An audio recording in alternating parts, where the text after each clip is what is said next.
fierce. The problem is you need to be like, have the video camera like at a distance.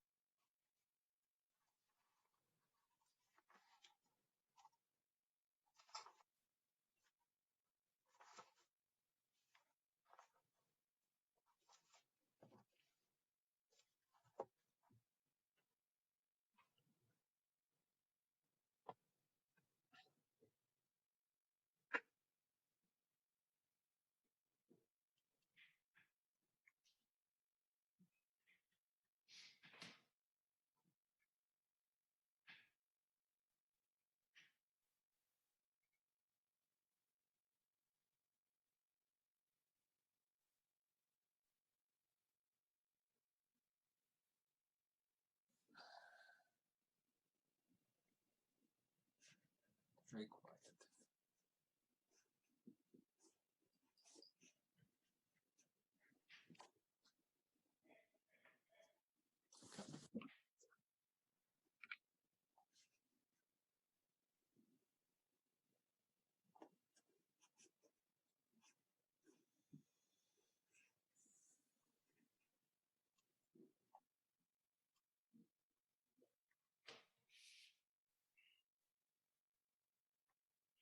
It's 5 o'clock.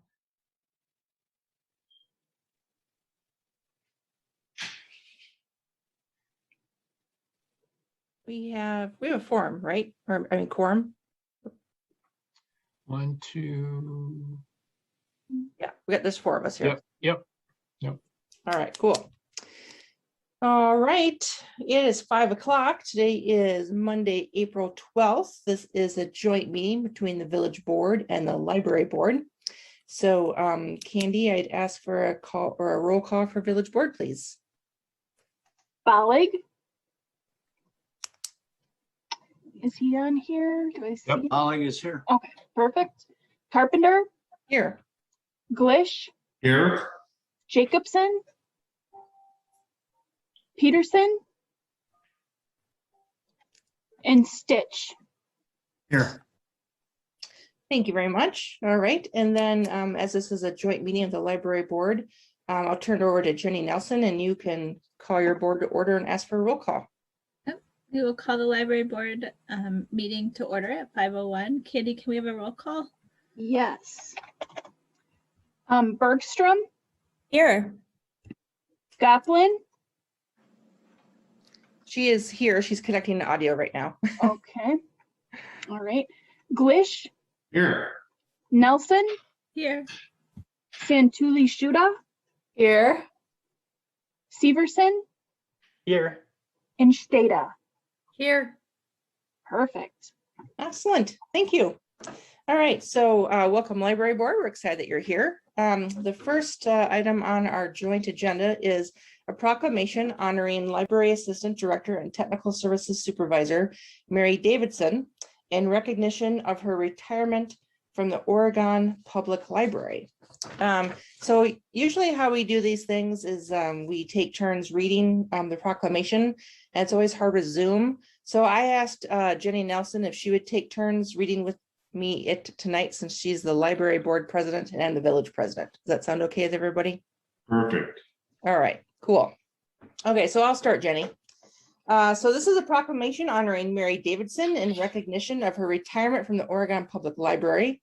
Whereas Mary Davidson began her tenure at the Oregon Public Library on January 7th, 1986, and continued to serve the community for more than 35 years until her retirement on April 9th, 2021. And Whereas Mary started her career in a part-time capacity and welcomed increasing responsibility, which culminated in her role as Assistant Director and Technical Services Supervisor, in addition to her leadership as Interim Director in 2018. And whereas Mary has made significant contributions to the Oregon Public Library and has been instrumental in meeting the needs of the community while serving with compassion, friendliness, and a sense of humor. And whereas Mary has capably and tirelessly served the Oregon Public Library staff and community with sincere care and a commitment to excellence. And whereas Mary will be greatly missed by village board trustees, library board trustees, colleagues, and community members. Now, therefore, be it resolved that we, the trustees of the Oregon Village Board and the Oregon Library Board, join together in expressing our sincere appreciation to Mary Davidson for a career of dedicated service and extend best wishes as she begins a new chapter. So this resolution or proclamation is passed by the village board and signed by the me, village board president, on the 12th day of April.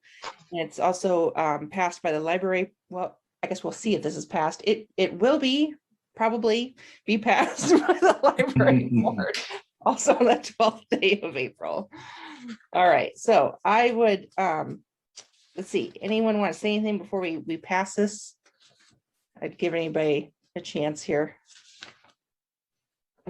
I just want to take a minute, Jeannie, to thank Sure. Mary for, she's this amazing asset to the library, and 35 plus years is amazing for any position, and we really appreciate all the care and attention to detail she put into her position. She's going to be greatly missed. She already is. So Excellent. All right, I would entertain a motion then. I'll just go first, from the village board to pass this proclamation. Someone want to make that motion? Motion by Stitch, second by Jacobson. All those in favor say aye. Aye. Opposed? Motion carries. All right, and then I'll let the library board go. I have a motion to pass this resolution. Motion by Grappling. Is there a second? Second by Steda. All in favor? Aye. Aye. Awesome. We have a great little thing here to give Mary, so that's cool. And I see Mary's on here. Thank you so much for all of your work, Mary. We appreciate you. And so I think I've signed this already. I don't know if Jenny has or not. But yes, it's another little thing to, oh, look, she has it. Okay. Well, you can put that on your wall or in a drawer or, whatever you want to do. Yeah, it's great. It's great, Jeannie. You signed it. Thank you so much. Excellent. All right. Well, thank you again, Mary. We really appreciate you. Okay, thank you. Thank you. All right. So then we have a note on here from our village administrator that as the new library building is part of the 2021 borrowing and future capital improvement plan, that we have asked library board members to be here tonight to participate in this discussion with Dave Ferris. So is Dave on here yet? I am. Okay, cool. And Jeannie, I'm sorry, Jeannie, I can't tell. I know I see Jenna's on. Did Amanda finally get on? I had to send them the link again. Oh, Amanda's coming in right now. She is? Okay, great. Okay. Great. Thank you. Yep. Thanks, Mike. You're welcome. All right. So item 7 is discussion with Dave Ferris from Ehlers. We've got a whole bunch of things under item 7. We'll just do these one at a time. The first one is possible village board action regarding approving Ehlers' scope of services in the amount of $48,100 for 2021 borrowing. Someone like to make that motion, please?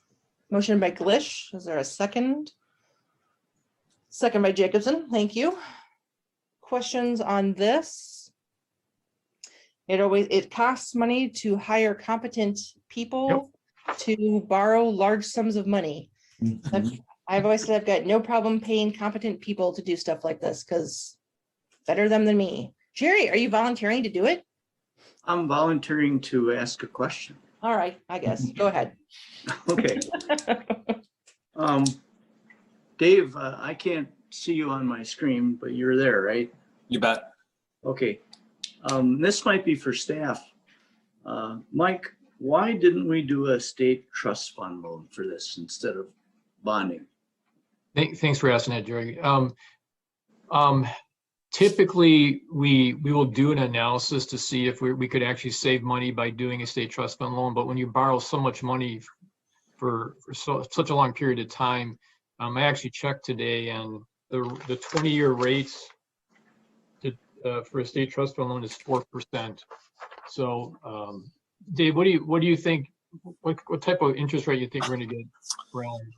Well, the way that the interest rates have been coming in will probably be somewhere around 1.5 to 1.75%. So it's a pretty significant savings using the open market. And that interest rate that I quoted includes all the issuance costs that you see when we go through the the pre-sale report as well. So that's after all the costs as well. And so Jerry, for something such a large borrowing, we didn't even do the analysis because we knew the rates weren't even close. And it's actually long-term, it's less expensive to go through the market versus the state at this point. But good question. Thank you for asking that. Oh, no problem, Mike. Thank you. I've got a couple others. Yeah. We were talking in earlier meetings about this $10 million limit on debt or borrowing, I should say. And would it be better to do this project in phases and issue the bonds as we go? Well, Mike, do you want to cover that on future agenda items here? Or Jerry, do you need to know the answer to this to vote for this? I guess not. Okay. We could probably cover it better under 7B, I think. Yeah. Yeah. It's an actual agenda item coming up. Yep. Okay, I have other questions and I'll wait and ask Amalda. Okay. Thanks, Jerry. All right. So we have a motion and a second to approve Scalar's scope of services in the amount of $48,100 for 2021 borrowing. Any further discussion? All those in favor say aye. Aye. Aye. Opposed? Motion carries. All right. So then under 7B, we have a whole bunch of things here. I'll read these and then I'll let Dave and Mike walk us through them. So we have a review of projects, including JC Park West, and a review of Resolution 1931. We are going to have a discussion of exceeding $10 million with 2021 borrowing. We'll have a review of Resolution 2121, establishing parameters for sale. We're going to talk about the village's debt rating and Moody's call. We're going to talk about adopting a financial management plan for debt capacity.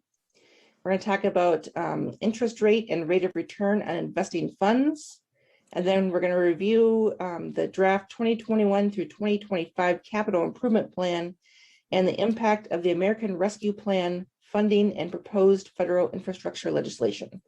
So I'll let you gentlemen take it from here. And Jeannie, I think I'll just let Dave go through his report. And I think I think he's going to touch on a number of these things. And if he doesn't, well, for example, I think we'll come back and talk about 7B1, but I think generally speaking, Dave's going to probably hit on most of these as he goes through his report. Yep. No, right. you know, some of these are definitely within the pre-sale report, and I'll just make sure I touch on those.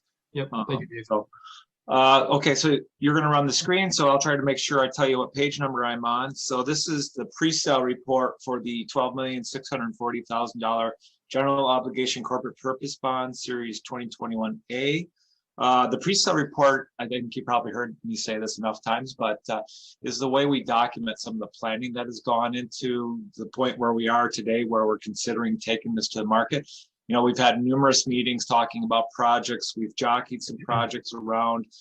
You've made some pretty big decisions regarding the library, and a lot of the stuff that kind of is affecting this certain issue has come to a point today where we're considering the financing, and the document before you kind of helps document what we're taking to the market. So on page 1 is our executive summary of the proposed issue. So what we're doing with this issue is because the village hall can, you know, you have a long-term building that you purchased recently or you're in the process of purchasing or have purchased through the bank. They can only village halls can usually only be used, or you can only finance those through notes.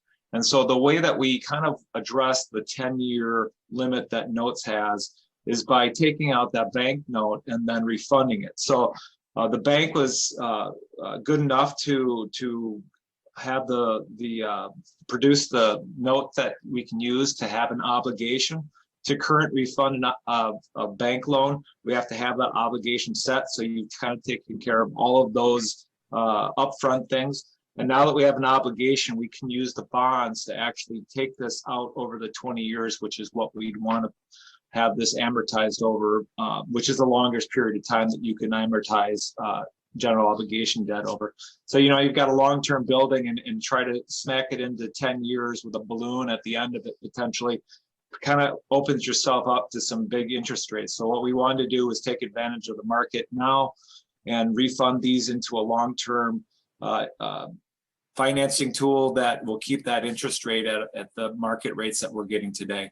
So the reason that you took the bank note out is to give us an obligation that we can then refund using bonds. The other items that are listed under purposes are items that have to be broken up. You can see when we look at the resolutions that you need to go through to approve tonight, is we have to break out the bonds into certain purposes. The statutes say you can only use bonds for certain things. So the items that are on here, the street improvements, the equipment for fire, the library construction projects, et cetera, all are bondable items. Like I said before, village halls are not a bondable item, and that's why the refunding item, the refunding way is the way we handled the financing of the village hall. On page 2, under term and call feature, so we're going to start paying for interest and principal on March 1st of 2022, and the payments will go through 2041. However, on March 1st of 2031, if the interest rates are crazy low like they've been lately, you may have an opportunity to refund some of those interest rates that are a little higher out at 10 years. And so when we get to that point, if Ellers is still your financial advisor in 10 years, we'll be telling you whether or not that's a ripe obligation to go after and help you refund it and get a lower interest rate. So you can call the bonds anytime after that date. And so, you know, if the market gets better in the future, maybe you wouldn't do it at 10 years, but you might do it after that. So we'll always keep an eye on that for you and tell you what's an obligation. And I think Mike and Lisa could vouch that they see reports from us periodically saying what issues are candidates. Under bank qualification. So this is what you have as item number 2 here. So the rule that you have right now is that if a municipality or a government of any nature issues more than $10 million in tax exempt debt, then what's called bank qualification is not an item that is helpful. So what I mean by that is that when you get to the point where you hit $10 million, there are banks that no longer get a tax benefit from assisting or bidding on your bonds or notes. And so you potentially could lose bidders. I think that we've kind of tried to address the potential loss of bidders by one, you've got a really nice size issue. The block sizes of the maturities are really nice. I think we'll get some attention from underwriters there. We're going to sell this using what's called parameters. And that means that instead of selling on a day that is a normal village board day, we're going to sell on a day that is a day that underwriters don't have as many issues to bid on. So we'll probably get some, pick up a couple of bidders just because it's not a high volume day for bonds and notes.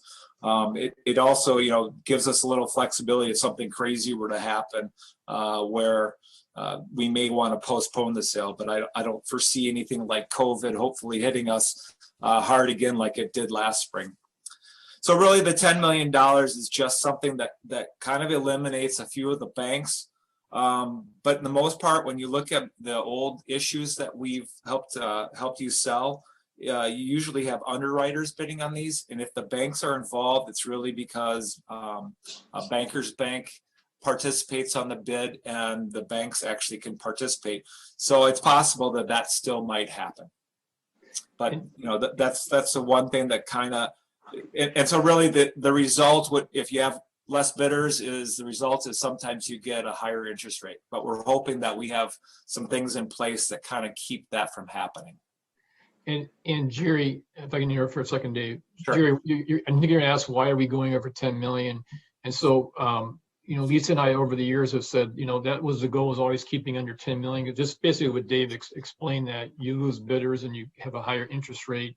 Mm-hmm. But we had a good conference or Zoom call with Dave and Dawn from Elders a couple weeks ago, and they were able to show us that the recent borrowing by other communities that didn't go over 10 million, but communities that went over 10 million, the rates were so close and so low that we thought it actually made sense financially to borrow more money in 21 rather than borrowing that money in 22 and 23 when the rates are going to be higher. So that's why we decided to cross over the 10 million mark this year. And just to add on to that, the reason that we are not trying to stay under is because if you try to stay under the 10 million and you wait until you're into next year, it's possible that you'll lose that savings through a higher interest rate as well. Right. Yep. Okay. Did you have a follow-up to that, Terry? I have a follow-up on the issuance expenses, but if that's going to be covered, you kind of went through that already with your fee. Okay. But I have a question about some of the other fees. Yep. And when I get to that schedule, I'll come back to you on that. Very one. good. Okay. That's fine. The next item is rating. We're going to have I suppose we could cover this one now too, Mike, but we're going to have a call with Moody's Investor Service, and Mike and Lisa and Dawn and I have had some discussions about some of the things that we want to point out to them that maybe will help the addition of this much principal onto the village's normal debt profile, that maybe we can show them that there's some items that they've looked at in the past in a little bit different light than we think they should have. We kind of went through those things. Plus, we are going to bring up the fact that you're doing a financial management plan. It's something that you're going to update on an annual basis. It's new, so they know that you're going to be looking at things and keeping a close eye on how things look and keeping to some policies. So, and I know that there's some policies to consider as well tonight. Did you want to add on to that, Mike? No, you got it. That's exactly right. Yep. Thank you. Yeah. So, the call really involves Mike and Lisa going through financials. What's the development in the village?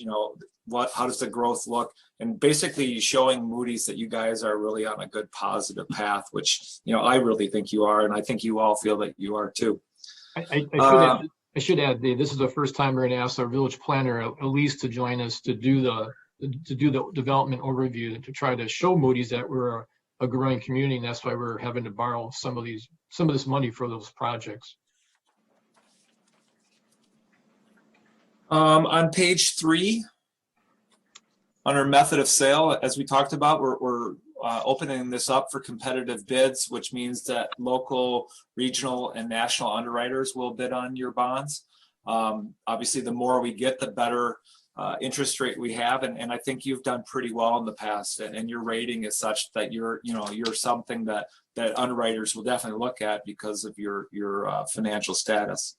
On the bottom of page 3, this is the parameters information, but I've also included kind of a informational page back on page 13 that, if you have questions on that, I can go through that. But basically, what we're asking you to do tonight is to allow either Mike or Lisa, no, actually it's Lisa or Candy to sign off on the sale, which I believe is, can't remember if it's a Wednesday or Thursday, but the sale would be on May 6th, which is a non-village board day. So the resolution that you're considering tonight for approval on this is to delegate the approval process to either Lisa or Candy in their capacity as finance director and village clerk to accept the low bid. And like we said, that parameters allows us a little of flexibility as far as potentially picking up bidders. Now, the numbers you see on this page, there's a few things that we limit the bids to make sure that we're getting a decent bid. And so the maximum bid, we don't want any more than 106% of the premium or of the par value, because if we get too much premium, there's issues as far as allocating that. We have to have that spent before 3 years. So we put a limit on that top so they don't give us too much money. And the reason that they give us more money is to make things look better to their investors. It basically makes the interest rates look bigger. It's a kind of a trick to have investors be more excited about those earlier years. And then the minimum bid is where that's the minimum amount we would allow them to have. And we're not seeing a lot of discount bids these days. So we expect it to be somewhere between the 100 and the 106%. And then we have a maximum interest rate. We don't want to be anywhere close to that. We don't believe that we will be close to that, but we have to at least make sure that nobody puts in a really wild bid that's over that amount and eliminate that kind of a wild hair bid. And then the last thing we have to do is just to make it fair for the underwriters, we have to limit how much we move between maturities. If they do give us premium, we still want to make sure your tax rate stays stable. And so what we'll do is if they give us premium, because it's eliminating basically the interest expense in the first couple of years, is we'll move principal up there so that we keep your tax rate at that stable level. And when we get to the debt structure page, I'll show you what I mean by that. Do you have any questions on parameters? Because that is new to us this year. Okay. Let's see. And on page 5, Mike, I'm not sure what the interest rate and the rate of return part is. Is that related to the first item on page 5? Yes, I think Jenna asked a question about the interest rate that we're going to borrow or you get the money for, and then invest in that money before we use it. And I said we would talk about it tonight a little bit. So okay.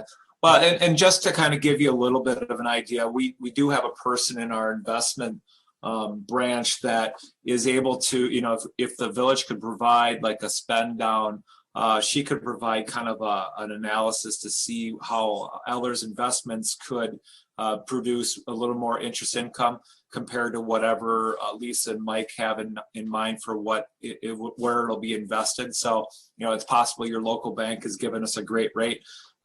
We like to make sure that we give you at least a look at what your options are. So is there other things that you want to talk about on interest income? Jenna, was that what you're looking for? Yeah, I got what I was looking for here. Okay. Thank you. Yeah, so I think Tammy from our office was reaching out to Lisa just to see if we could maybe run that analysis and see if there's any potential to make more money. The other thing with that service is it kind of keeps an eye on what's called arbitrage, so we don't earn too much interest, and it keeps you kind of in check with arbitrage and provides reports that keep you up to date on your spend down and some of those requirements for arbitrage.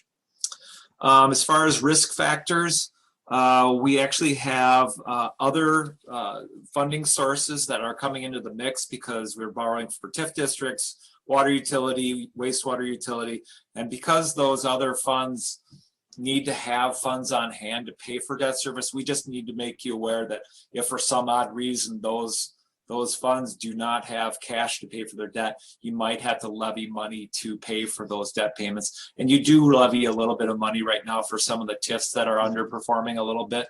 But I think your water and your wastewater utility hasn't had a problem making their debt payments, so we haven't had an issue there. The current refunding, all that really is saying is that, because, it's kind of weird in this case because usually when we're refunding something, it's been something that's been outstanding for a while. And so there's always a call date. And so what this basically says is you're saying, we don't have the cash on hand to pay for this today. So we know that we can't actually call these until the next call date, which is 2031. So I'm pretty sure after we just borrowed $4 million from the bank that we don't have $4 million to cash available to pay these off. So that's basically what it's saying. As far as the other service providers, Quarles and Brady has been your bond counsel. Bond Trust Services is your paying agent, and Moody's Investor Service is your rating agency. The page 6, we have the calendar events. Tonight we're here to talk about the pre-sale report and discuss the parameters resolution to delegate the awarding of the sale of the bonds. We will have a call with village staff the week of April 26th to go through the official statement, which is a document that we produce, the village produces to send out to the underwriters to basically give them the information to bid on your bonds. We'll talk to Moody's the same day, pretty much, once we get that scheduled. I think actually we have it scheduled, if I'm not mistaken. And then we'll distribute the official statement soon after that, which then will be what the underwriters are reviewing to put in a bid on May 6th, which is a Wednesday or Thursday this year. And then on May 26th is the date that you will actually close on the bonds, meaning that's the day that you'll get the funds to not only pay the bank back, but also to pay for some of your projects that you're going to undertake. And as you can see, we'll pay off those bank notes on June 1st. Now, as far as the schedules, and this is where we have a couple questions already, but the way this is laid out is we have, I'm on page 7, sorry. We have the projects in a little bit less detail, and I believe that we have, did you provide a schedule that you're going to go through, Mike, or it's the one that they've approved recently, right? For the CIP? Yeah. I decided not to confuse them by giving them my sheet also, so. Okay. So the capital budget is something that, you know, you've had your hands on. I know that Mike and Lisa have had to do some work to kind of smooth things out so we could make a certain debt capacity policy, kind of keep an eye on the tax rate and those kind of things. So what this borrowing is encompassing is some street projects, park projects, which must be the JC West Park that you have on here, some fire equipment, some money for the library to get started on that project. There's some infrastructure projects with TIF 4 and TIF 5, as well as some infrastructure parts of the street projects for water and sewer. And then on here, you can see that we have funds in this borrowing to pay for the borrowing that you just took out with the bank. And to pay it off on June 1st, you have interest of about $20,000. Then when you get to the issuance expenses, we've gone through ours at this point. Bond counsel is one that the Quarles and Brady has, and is also kind of is warrant or goes along with the size of the issue. Rating agency is also something that is there's certain levels where the dollar amount goes up because of the size of the issue. Paying agent is just it's a setup fee for this year, and then there's a certain amount that you have budgeted in the future just for ongoing. And then the underwriter fee is basically the maximum amount that the underwriter could bid. In many cases, that $158,000 is they reduce that as part of the bid. This is an estimate. And so one of the ways that underwriters gets, wins the award of the sale of the bonds is by reducing that, as well as producing interest rates that are lower. So that's usually a biddable item, and that would be the maximum amount that we'd ever see. And my guess is that it'll come down a decent amount from there. I can take questions on the issuance costs if you want. Yeah, go ahead, Jerry. Thank you, Dave. Very good overview. On the issuance expenses, since we have in the past paid off old bonds and replaced them with new bonds, do we get any of these expenses back if we retire this earlier? No, not. Okay. Thank you. Any other questions, board member? No, that's it. Sorry. Oh, it's okay. Okay. All right. So as we talked about, there's some interest earnings. Actually, the pool is lower than this. I'm thinking that your local bank is a little bit better, but as we said, we can run a quick analysis if we can get sort of a spend down and to see if there's something we can do to make you more money. Because if we actually can reduce the size of the borrowing because we can make more interest, that's something that would be worthwhile. So maybe Lisa could provide us with interest rate of where you're going to have the issue if you invest it locally, and maybe some kind of a spend down if you have it. And then we can run the same analysis and see what the village would like to do. Let's see, I guess I have the detailed schedule of what's getting the projects for the bonds is on page 8. I won't go through that unless you had questions. Then I believe, Mike, you did get the copies of the hard they all have copies. Yeah, in front of them. Yeah, thanks for giving it to me. Yeah, I'm on page 9, and we decided that we'd send you these because these are always so huge, and you know, it's a whole bunch of numbers, but at least you can see them, right? So the way this schedule is set up is the existing debt is basically where we are today.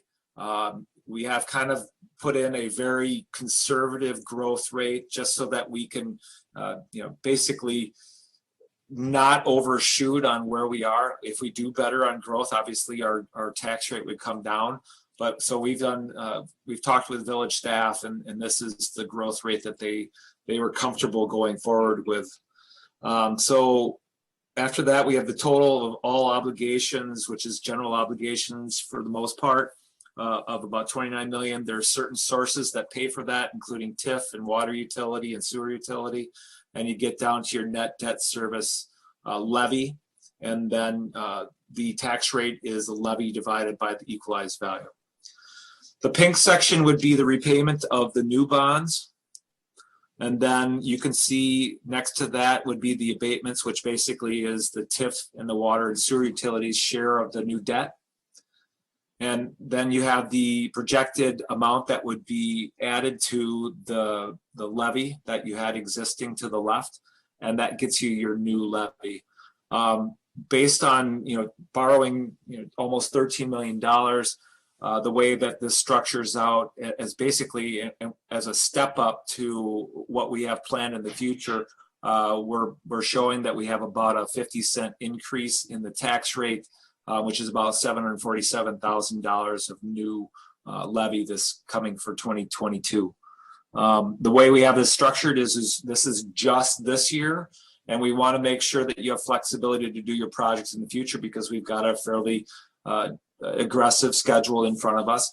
And so what we do is we feather that tax rate down so that as that tax rate's coming down, we're able to fit those future projects in. And I think we've talked about the 5-year plan and how that looks, and we do have those schedules along tonight. So the way it shows is that we're looking at hitting about $1.75 with a fairly conservative tax rate. And as what I've shown you is not only an impact on an average house per staff, but also what happens to that tax rate if we do a little bit better on growth. So you can see a little more growth gets our tax rate to come down a little faster.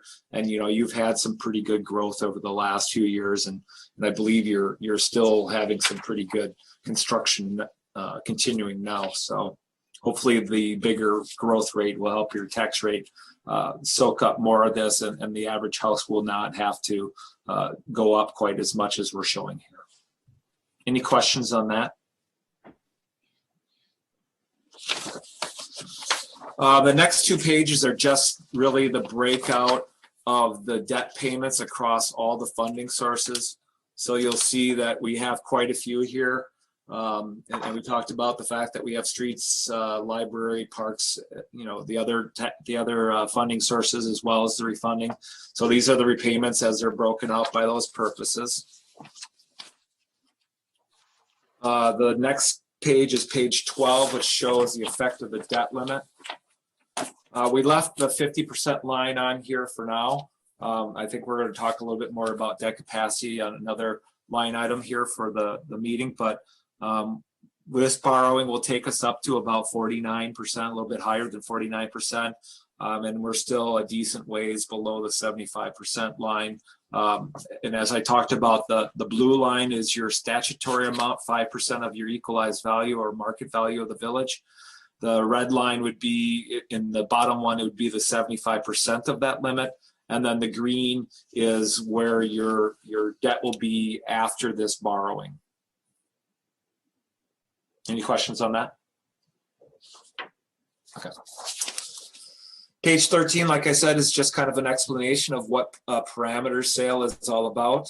It's really about trying to get more bidders, providing some flexibility. It definitely is something that gives the village options to get their sale on a day that isn't so busy and gets overlooked by certain underwriters.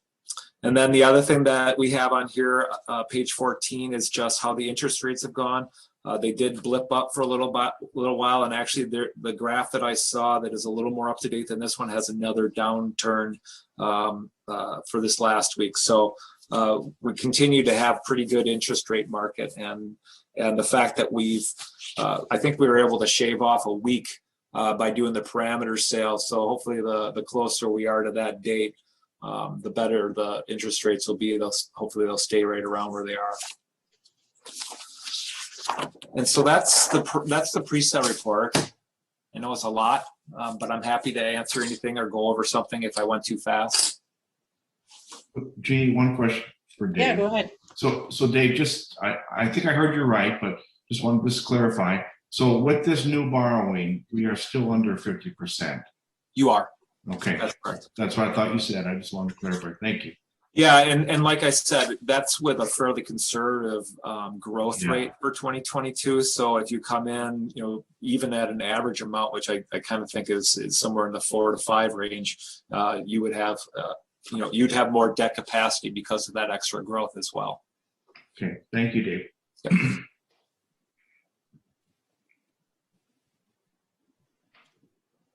Any other questions? Any library board members have any questions at this point? All right, Mike, do you want to start us going down that list of things to talk about? Yeah, I think some of the things we talked about, but I wanted to bring the 7B1 to the board's attention. There's a resolution in the packet. Maybe Elise can get to that. 7B1, yeah. So basically, the first page, it says there under 7 that we were not supposed to be doing this borrowing until $500,000 was raised for the J.C. Park West project. What staff is proposing is actually that we borrow the money now, going back to what I was talking about and Dave was talking about, that the interest rates are just so much more attractive, and not knowing what's going to happen next year or even in 23, we think it makes sense to borrow the money at this point rather than waiting for the 500,000 to be raised. We think the 500,000 is going to be raised, but we just think we should take advantage of borrowing the money now. But with that being said, Matt Doyle and I talked about this afternoon. We really think that for the record, the board should amend this resolution with another resolution indicating that, and we would propose to do that at the next board meeting. If that makes sense. Yeah. So you're not. Are you looking for action on this one tonight, though? Still, no. Okay. No. So I want to be very transparent and just be very upfront with the board that this went through a number of discussions over the years, and Lisa and I really feel like this is the time to borrow the money for. I mean, we were driving Dave nuts. We kept changing our mind on, as he smiles. What iteration are we on? I would say about 28, I'd say. And so we were moving the money around and all that, and we just decided, actually it was that discussion we had with Dave and Dawn from Elders that convinced us that it made sense to borrow more money this year and less money in the subsequent years. And so that's why we moved the J.C. Park West into 21. But it's not consistent with the resolution, and I think the board should pass a new resolution so we're being consistent in how we're handling the project. So board, yeah, go ahead, Randy. So Mike, just I think am I wrong? Because we're pretty confident that we're going to get to our JC Park goal. The goal, yes. Goal. Yeah, I think so. Yep. Yeah. Yep. Okay. Yep. I'm comfortable. I think Lisa's comfortable with it as well. Yep. Okay. Any board members not comfortable with Mike's proposal? I'm fine with it. I'm fine. Okay. Jerry, did you have a thought? You're on mute though, Jerry. No, I'm fine. I'm fine with the project and moving the project. Are there what costs are associated with moving this into a different year? I mean, as far as the borrowing or yeah, the borrowing, yeah. Well, I think we're going to borrow all the money at one time versus splitting it up into 2 years that we originally thought. So we'll just have a little more interest is all. Yeah. Yeah. Okay. But we'll also be investing the money for a little bit longer too than we were. So. Okay. Yep. That's my question. All right. I'm not seeing any deep opposition. So I think you should probably bring that resolution forward next time. then. Okay, good. Thank you. Mhm. And we'll have the updated construction costs too at that point from Rattler. So let's see here. I'm just looking down this list here. So Jerry, did we address your question about exceeding the $10 million? Yes. Okay. Yeah, Dave covered that. Yep. And then the parameters I think we covered. Yep. The village debt rating, you know, one of the reasons why Lisa and I were driving Dave nuts, we kept changing our mind on this, was that we got a little nervous about our debt rating after the board voted to borrow $10 million at the same time we were buying the bank building. And so Lisa and I, with Jeff's help, as we went through and adjusted some of the projects and the timing of it. So I'm comfortable with Lisa's help during that call that we can do a good job of explaining to Moody's why we're borrowing the money, because we are a growing community. So I'm pretty comfortable with ability to keep our rating. So. Well, just to add on to that, Mike, is, you know, I think we're going to show them a plan. In fact, I think we should maybe even send like the draft of the CIP and what we have in mind. Yep. Because that way they can see we have a plan that we're going to stay at a certain tax rate. We're going to stay under a certain debt capacity. Yep. And you know, just showing them we have a plan is a big help. And Jerry, I should go back to your question about exceeding $10 million. Other thought that Lisa and I had is that we figured we tell Moody's going over $10 million is an exception to our practice or to our rule. And Dave's right, we'll show them the rest of the CIP. It shows, even with borrowing for the rest of the library project, we're going back to our normal borrowing practice, our annual borrowing. So I think that's going to hopefully convince Moody's not to change it or downgrade us. So. Yeah, Amanda has a question. Yep. Speaking of the library funding, are we confident that the way that we have it broken out will allow us to fund the library as it's being built, like with $1.5 million and then what is it, like $4 million and then a lesser amount towards the end that will coincide with the plan we have? So we're borrowing 1.5 this year, 5.5 next year, and then the balance in 23. And we went through that with Jenny and Jennifer, and I think OPN during that one call, right? And they're okay with that. Yep. Okay. I will tell you, with all that being said, I think that, I think Martin and Lisa will probably be looking at this next year. And if the rates are still really, really competitive, Lisa may come back to the board and suggest that we borrow all the money for the library as soon as we know the project's happening as well. The problem is you got to be careful you don't borrow too much money and then the project gets delayed for whatever reason, then you're kind of a little bit of a panic about spending the money. So I'm comfortable how we have it, but that could change depending what happens next year with the rates.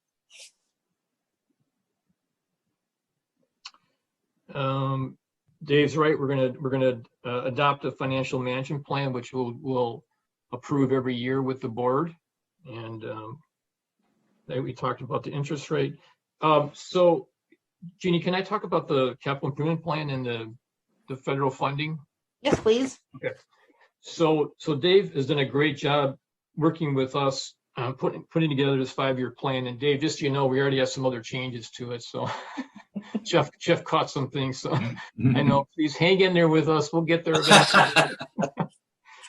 And mainly they're mainly on the water and sewer side. So okay. So we're also trying to get information about the American Rescue Plan.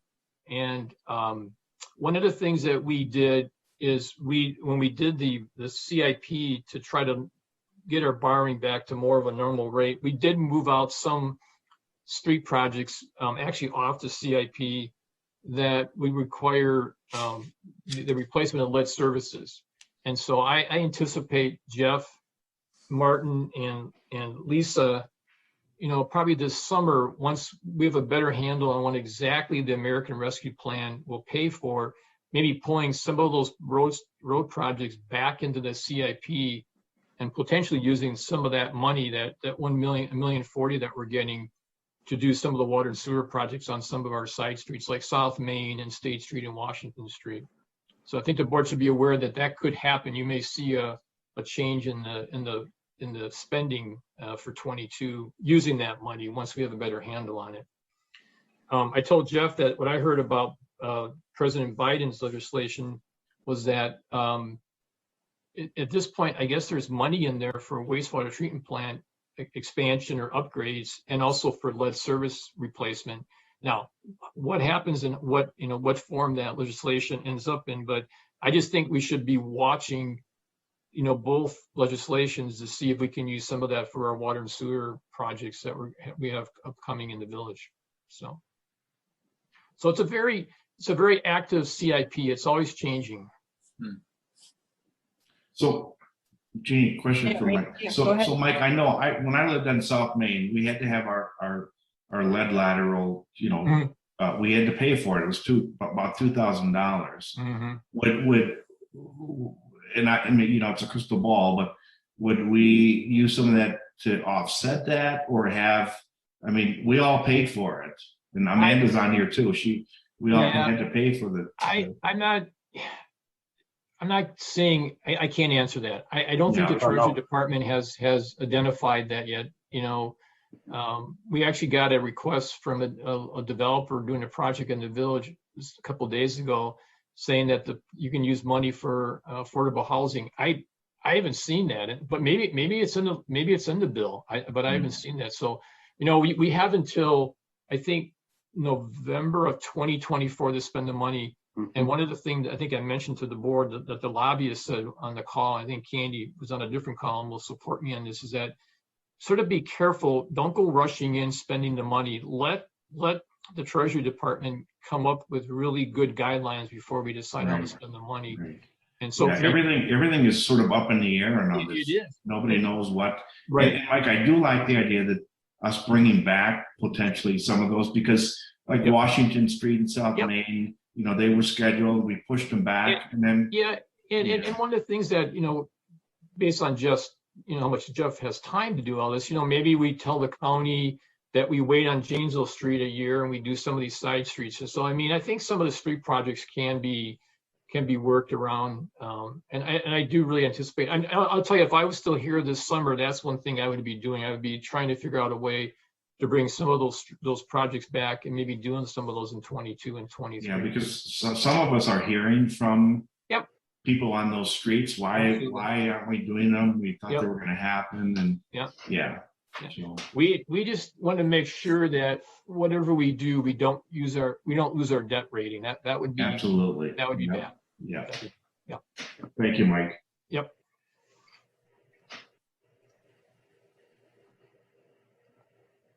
All right. What else is on that list, Mike? I think that's it. I think I got to cover everything. Oh, well, is there any questions from the library board about the funding for the library? I know Amanda asked, are you comfortable what we're doing with the timing of it and everything? We anticipate the project to start in 22, so, okay. All right. Well, thank you for that. Any last questions from board members on any of those items before we start this passing resolutions? Yeah, I know. And you have to do it everyone individually, because we got to note that in the record. Yeah, it's okay. Transparency is good. All right, here. So here we go. We'll start. So first one is, we're on item 7C. So we have a discussion, possible action regarding initial resolution 2113. This is authorizing general obligation bonds in an amount not to exceed $985,000 for street improvement projects. So would someone like to make this motion to approve this resolution? Thank you. So motion by Glish and second by Bollig. Any discussion on this one? All those in favor say aye. Aye. Aye. Opposed? Motion carries. 7D, discussion possible action on initial resolution 2114. This is authorizing general obligation bonds in an amount not to exceed $3,060,000 for parks and public grounds projects. Someone like to make a motion to approve resolution 2114. Motion by Peterson, second by Jacobson. All those in favor say aye. Aye. Aye. Opposed? Motion carries. Item E, discussion possible action regarding initial resolution 2115. This is authorizing general obligation bonds in an amount not to exceed $60,000 for the equipment of the fire department. Someone like to make a motion to approve 2115. Motion by Glish, second by Stitch. All those in favor say aye. Aye. Aye. Opposed? Motion carries. Item F, this is possible action discussion regarding initial resolution 2116. This is authorizing general obligation bonds in an amount not to exceed $1,530,000 for library projects. Someone make a motion to approve resolution 2116. Motion by Glish, second by Jacobson. Thank you. All those in favor say aye. Aye. Aye. Opposed? Motion carries. Item G, discussion possible action regarding resolution 2117. This is authorizing general obligation bonds in an amount not to exceed $2,115,000 for community development projects in our tax incremental districts. So I'd like to make that motion. Motion by Peterson, second by Jacobson. All those in favor say aye. Aye. Aye. Opposed? Motion carries. Item H, this is discussion possible action regarding resolution 2118. This is authorizing general obligation bonds in an amount not to exceed $240,000 for sewerage projects. Someone like to make this motion? Motion by Glish, second by Jacobson. All those in favor say aye. Aye. Aye. Opposed? Motion carries. Item I, discussion and possible action regarding initial resolution 2119. This is authorizing general obligation bonds in an amount not to exceed $225,000 for water system projects. So I'd like to make this motion. Motion by Bollig, second by Stitch. All those in favor say aye. Aye. Aye. Opposed? Motion carries. Item J, this is discussion and possible action regarding initial resolution 2120. This is authorizing $4,425,000 in general obligation refunding bonds. So I'd like to make this motion. Motion by Glish, second by Peterson. All those in favor say aye. Aye. Aye. Opposed? Motion carries. And last one, discussion and possible action regarding resolution 2121. This is establishing parameters for the sale of not to exceed $12,640,000 general obligation corporate purpose bonds. So I'd like to, yes, so motion by Jacobson, second by Glish. All those in favor say aye. Aye. Aye. Opposed? Motion carries. Holy cow, we're gonna get a lot of stuff done this year. That's for That's sure. exciting. All right, speaking of getting stuff done, item 8, update regarding the new library building. I think Dave is done, right? We can Oh yeah, talk. Dave. Thank you very much for letting me present. Thank you, thanks. Dave. Thanks for all your patience and all your expertise, Dave. We appreciate it. Sounds like I got more work coming, right, Mike? You always, Dave, you know that. It's called job security, Dave. Right, for sure. Thank you. Thanks, Dave. Thank you. Elise, this is Jennifer. Could you go to 8A in the packet, please? I'm just going to highlight the fundraising update. We have continued to raise some funds. So with the village commitment of $10 million and the campaign contributions of about $2,076,000, and then the impact fee balance of just over $340,000. We have total funds committed of about $12,417,000 for the new library project as of right now. Of course, we'll continue to accept any donations for that project for the foreseeable future, for sure. For the status of the project and kind of what's next, before we sign a contract for architectural services, determining whether a construction manager will be involved is a key decision, because that determines which form of the AIA agreement we use with the architect. So that's a key decision-making point before we move forward. We have solicited proposals for their services to be able to start that process once we figure that other issue out. We did work with them a little bit on the schedule to make sure the borrowing, Lisa and Mike worked really hard to make sure the borrowing fit with the project schedule, to make sure that we could pay bills as they came up with the project. And so The project schedule is of course a little bit up in the air and will depend on when we do sign the contract with the architects and, any, just the process and how smoothly different pieces go and anything that comes up as we go through. But we should be able to get the project ready to go out to bid in early 2022, and then hopefully start construction in spring of 2022. Of course, that's flexible. So if we're feeling that that's too quick for whatever reason, we could certainly slow that down and delay that a little bit. But we're hoping to follow that timeline for optimal bid prices. And so this fall will be, or the rest of this year, we would be working on taking the design from conceptual stage where it is now to the detailed design that would be needed to put it out to bid. We'd also need to work on the GDP and SIP processes through the Plan Commission and Village Board. And then once we start construction, it will take approximately 1 year for construction to be completed. So hopefully by spring of 2023, if the schedule goes well. Of course, as soon as you put a schedule out there, something unexpected comes up and the schedule changes. So I do want to say that this is tentative, but it is realistic and would be achievable at this point based on where we are now. Excellent. Thank you, Jennifer. Any questions on the library campaign and project update? Sounds excellent. All right, so then item 8B, this is a review of steps in our MOU, our Memorandum of Understanding with the library. We have a note from the village administrator that Jennifer and he are going to review where we are in the MOU process, and to note that the revised MOU will be on the April 14th library board agenda and on the April 19th village board agenda for consideration. That's probably not going to happen after our discussion with Matt today. I was probably being a little too aggressive.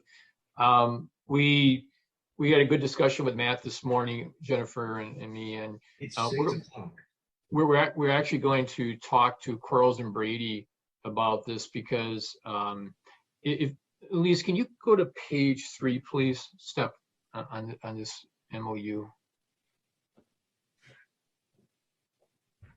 No, if you're here or not. Elise, can you go to this? Can you just page down on this a little bit, please?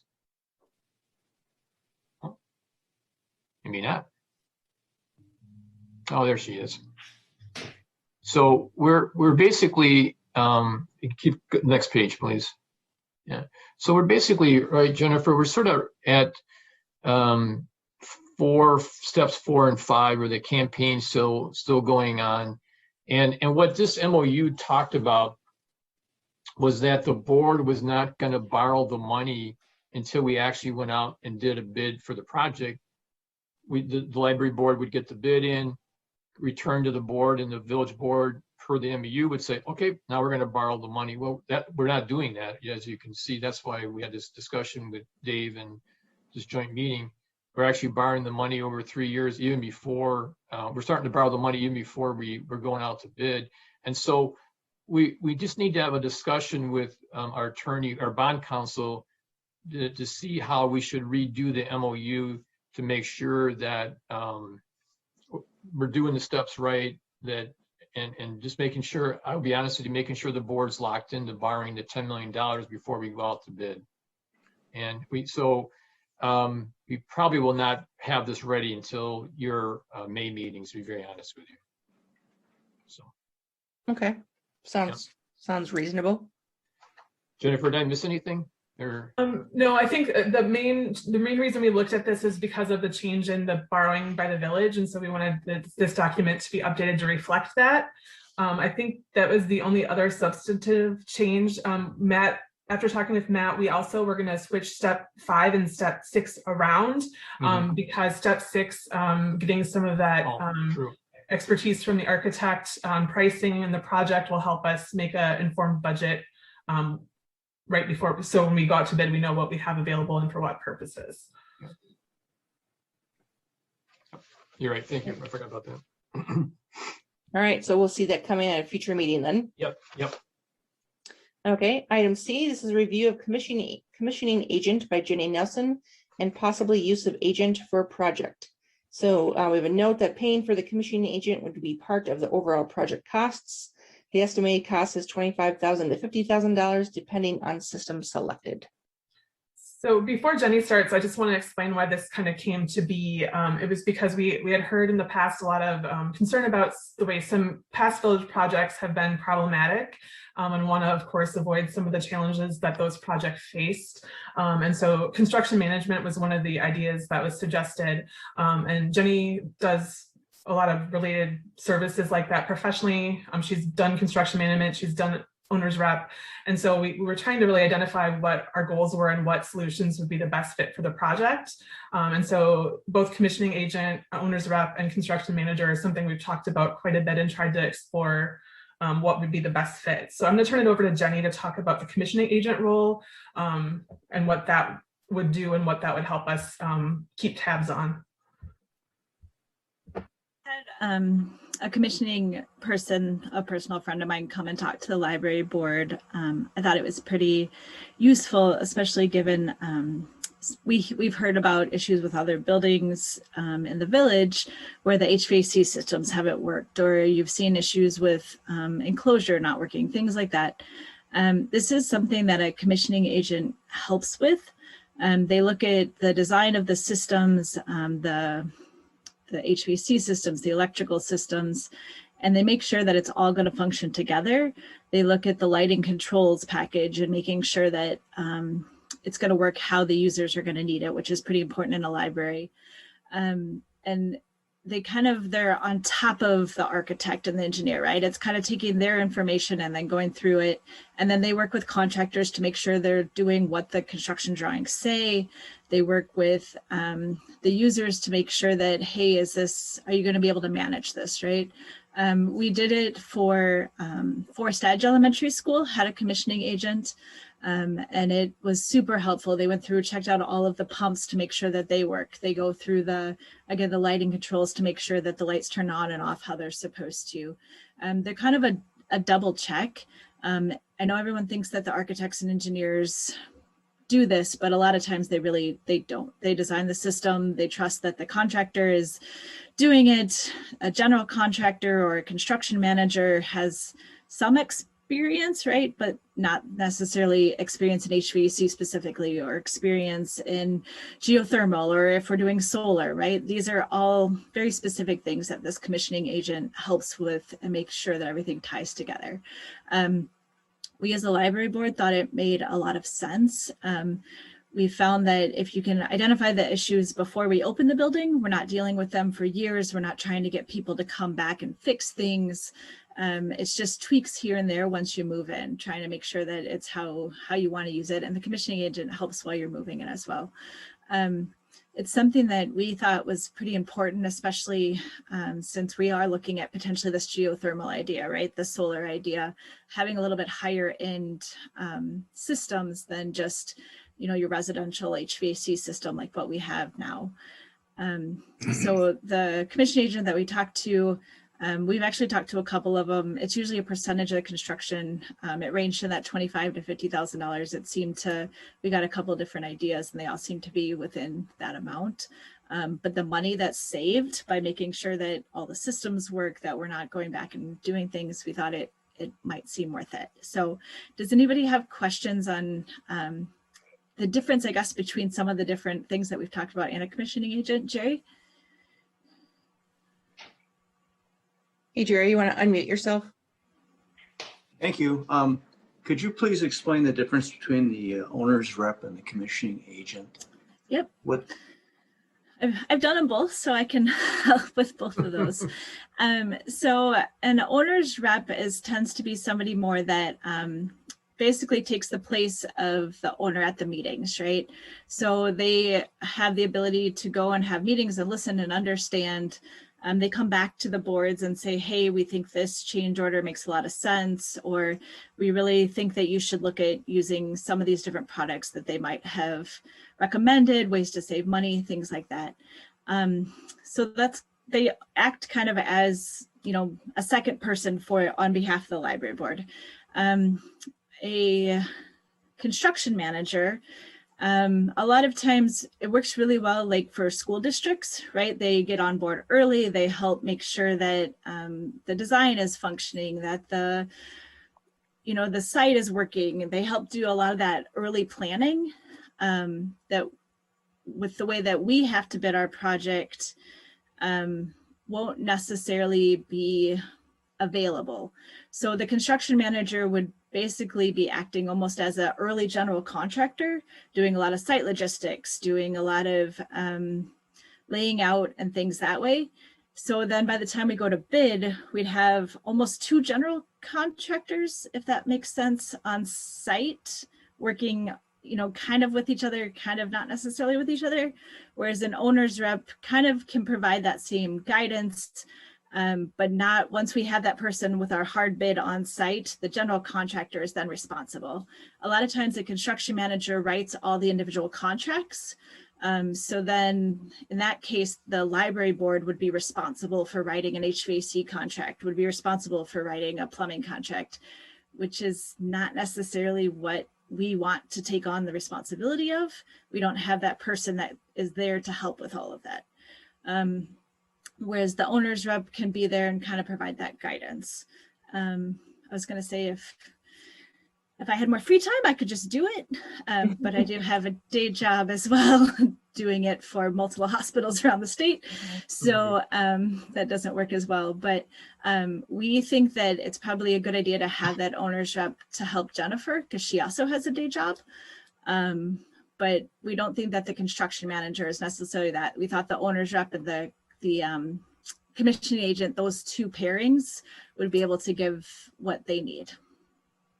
Does that make sense? Thanks, Jenny. It sure does. And it's a wonderful idea. I think it's money well spent. And the reason I bring it up is the current library and the police station, neither one of them had an owner's rep or a commissioning agent, and we've had there have been a multitude of problems with both buildings. So as you indicated earlier on, I believe it'll be money well spent. Thank you. And Jerry, it was very nice of the library board to invite me to the presentation by one of the commissioning agent company. And when I listened to it, I realized if we would have had that for the police station, we would have probably caught the major issues that happened down there, to be honest with you. It would have paid for itself. Yeah, exactly. I mean, a good point you're making. Yep. Yeah, but now are we to understand then that there'll be one of these 2 people there every day there's construction going on? The owners are, you'd probably see them at meetings and a couple times throughout. The commissioning agent would be more towards while construction's there, they kind of plan when they're gonna come do their inspections. They walk through with the contractors. You wouldn't see a commissioning agent every day, but kind of on a quarterly basis during construction. And then you see them a lot towards the end, kind of as they go through things. What about the owner's rep? Is he there more? They would be their meetings. So usually there's a weekly or bi-weekly construction meeting. They'd be there probably during the week once or twice, stopping by just to make sure what's going on. Meetings with Jennifer. Yeah. Okay. So, thank you. Yep. Any other questions anybody has? And then would the village board have access to those reports? Yeah, we would share anything we have with you for sure. Thanks. Yeah, Randy. Yeah, so I just want to echo what Jerry said. I think, there's an old saying, you get what you pay for. And I think, as Jerry said, I agree. This is money well spent. Rather than figure out the stuff when it's being built and having to try to get somebody back years later, it doesn't make sense. So I think it is money well spent as well. Yeah, go ahead, Amanda. I was just going to say, I sure am glad you're on our library board, Jenny. I really value your expertise. We're very lucky to have you. Yep. Yes, hear, hear. All right, any further questions? And Jenny, it seems like you also covered the construction manager representative too, right? So, okay. So Jeannie, can I just say, the MOU says that it's up to the library board to decide if they engage a construction manager or not. But we really wanted just to get a sense from the board if they were on board with using these two solutions instead, because that's kind of that's the big decision we need to make before we can work on negotiating a contract with the architects. I'm getting the sense that this board sounds like they feel comfortable with us using these two options instead of the construction manager. But if anybody feels different, I guess I would like to know that, because we'd like to proceed with starting that contract ball rolling so we can get moving on the project. Yeah, go ahead, Jerry. I guess I'm confused now, Jennifer. I thought we were hiring a construction manager. So the way you mean just the way Mike has it worded on the agenda, Jerry? Yeah. Yeah, so we wanted to be able to talk about the differences between the two. So what Jenny was recommending was the owner's rep and the commissioning agent, not a construction manager. So she did explain the role of that, but that's not what we're suggesting at this point. Okay, then I guess. Then I guess I'd like if you or Jenny would explain why we would prefer an owner's rep over a construction manager. I would like to know that.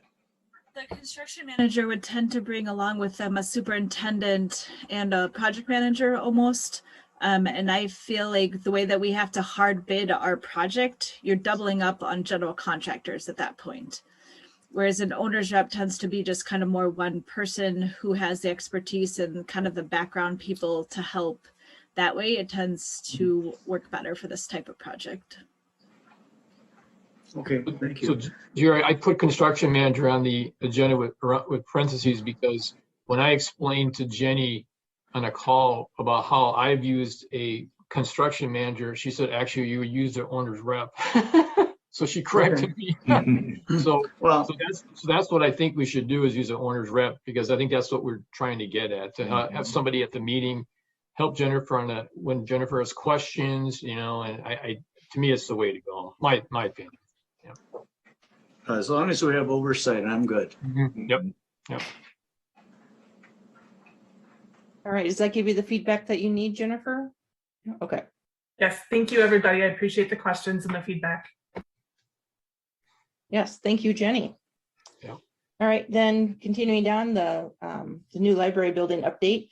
So we have this is item E, we have a review of village planner Elise Cruz's memo.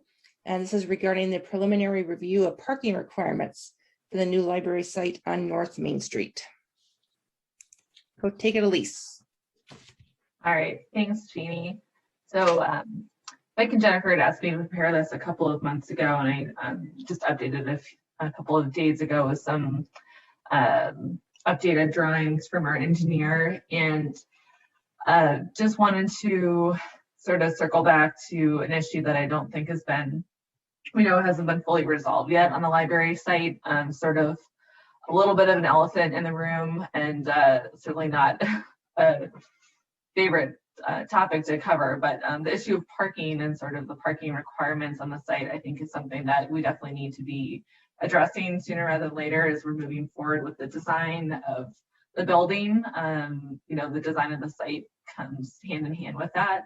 And so just wanted to kind of refresh everyone's memory and take a look at what our requirements are, what sort of flexibilities we think we have, and where the gaps might be, and then maybe just suggest a couple possible solutions to explore, and obviously leave that up to the boards to determine any funds or actions that you would be interested in taking that we could look into to try to resolve this issue. So I'll try to just summarize some of the bullet points here. Hopefully you get a chance to read this, but basically the library use falls into what our zoning code calls indoor institutional uses. This is also includes schools, museums, libraries, etc. Requires about one parking space for every 250 square feet in a building, plus one space for each staff member on a largest shift. So given this ratio, the new library, which is going to be about 33,000 square feet, would have about 15 staff working during the largest shift. It would be about 145 parking spaces that would be required on site, off street. We were going to meet the code fully. Just to compare, the current library on Brook Street is about 10,500 square feet, has 36 off-street parking spaces. If it was to be built today, that would not meet our code. However, there's a lot of adjacent public parking with the park there, senior center. So that was probably taken into account when that library was built at the time. We do have the ability with planned development zoning in our code to allow some flexibilities or exceptions or reductions from our zoning code with different requirements as they relate to density, height of a building, parking requirements, setbacks from the street, that kind of thing. We, based on kind of past history of what Planning Commission has approved for exceptions to parking requirements from private developers, we've seen typically like a 10 to 20% reduction in parking requirements being fairly acceptable to the Planning Commission. Again, it kind of depends on location. If there's some other adjacent parking, you know, everything's kind of reviewed on a case by case basis. But in general, we feel like asking for more than 20% reduction in parking requirements is going to be a hard sell. I think it's also important that the village hold themselves to a similar standard that we would hold to a private developer and not look like we are asking something of others that we wouldn't ask of ourselves. Just to compare, looked at and asked some other planners around the county what their parking requirements are for library type uses. We kind of fall right in the middle of where the parking requirements are. Some have fewer on-site parking spaces, like Middleton. They rely more heavily on on-street parking, and they're in more of a true downtown type area. There's a lot of shared parking with like their senior center and city hall there. So others had more requirements and were more of a suburban type feel to their communities. So the other issue we have on site, where there's a lot of competing factors here. Obviously, there's the building. We want to have some green space and landscaping. We need to have our parking, and then there's the issue of stormwater. We did have our village engineer, Ruger Milky, back in 2020. They took a look at just very high level review of what the stormwater requirements might be for a pond on site. And I'll scroll down to that exhibit here is on the next page. But that kind of showed the area that we thought the stormwater pond might go likely a little bit larger, sort of covering up some of the parking spaces, so that cause another loss in the total number of parking spaces that we have on site. So again, lots of competing factors. You know, something's gotta give here in terms of the site, or talking to the Planning Commission, or looking at possibly acquiring more property. There is one commercial site that backs up onto Market Street, which I'll show is owned by the Oregon Farm Center. We have been in communication with them about potential to purchase that building. It's something that they still actively use, but we could pursue further. The nice thing about that is that if that site would be purchased, it would not be removing anybody from their home. It's this shed right here. So this is backing into Market Street. It would also provide another access point, which would just be beneficial for traffic circulation and safety, but would allow, depending on how it's laid out, up to maybe another 25 to 30 parking spaces, and definitely help us get towards that that goal of maybe a reduction in total number of parking spaces, but something that's still reasonable for the site.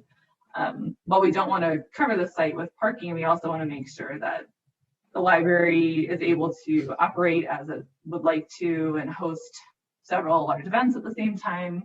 We don't want people to feel frustrated that they can't find a parking space when they come to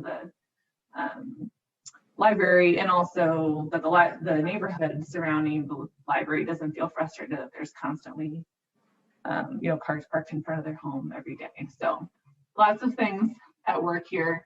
I think the only other thing I was going to mention is that this is in our TID number 5 district, and we are planning over the next year or two to do sort of a small area plan or neighborhood plan for Market Street, both sides, north and south of Netherwood, as well as North Main.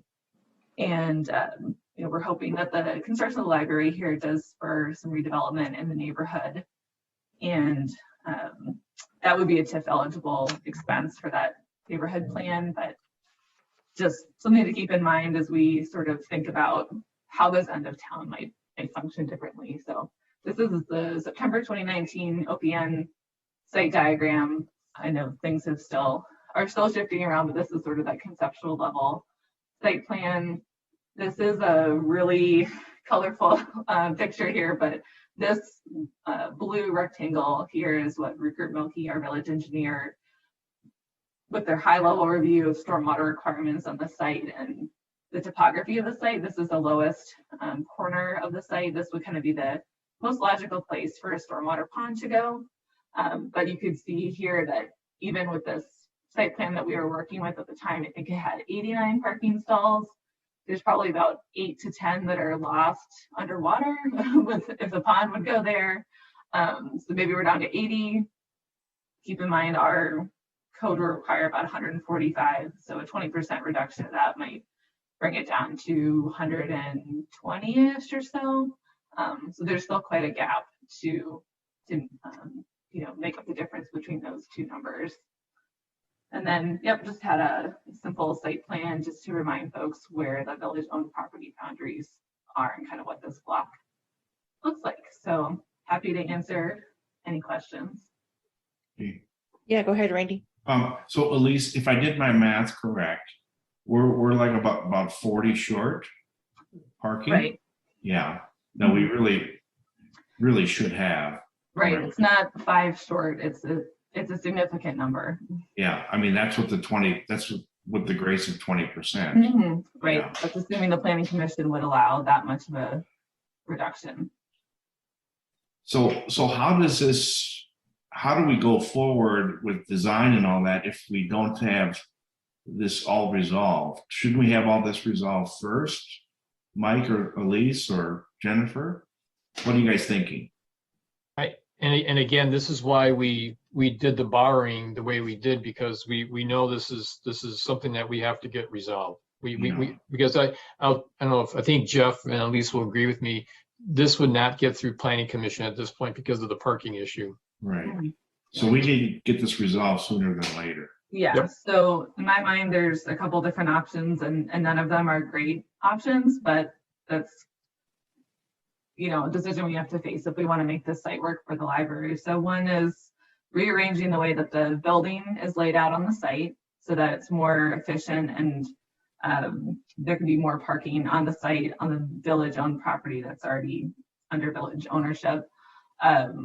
There's a possibility of doing underground stormwater storage. That's pretty expensive, and I don't know if we've done enough studies yet to determine if the topography of the site and the height of the water table here would actually allow for that.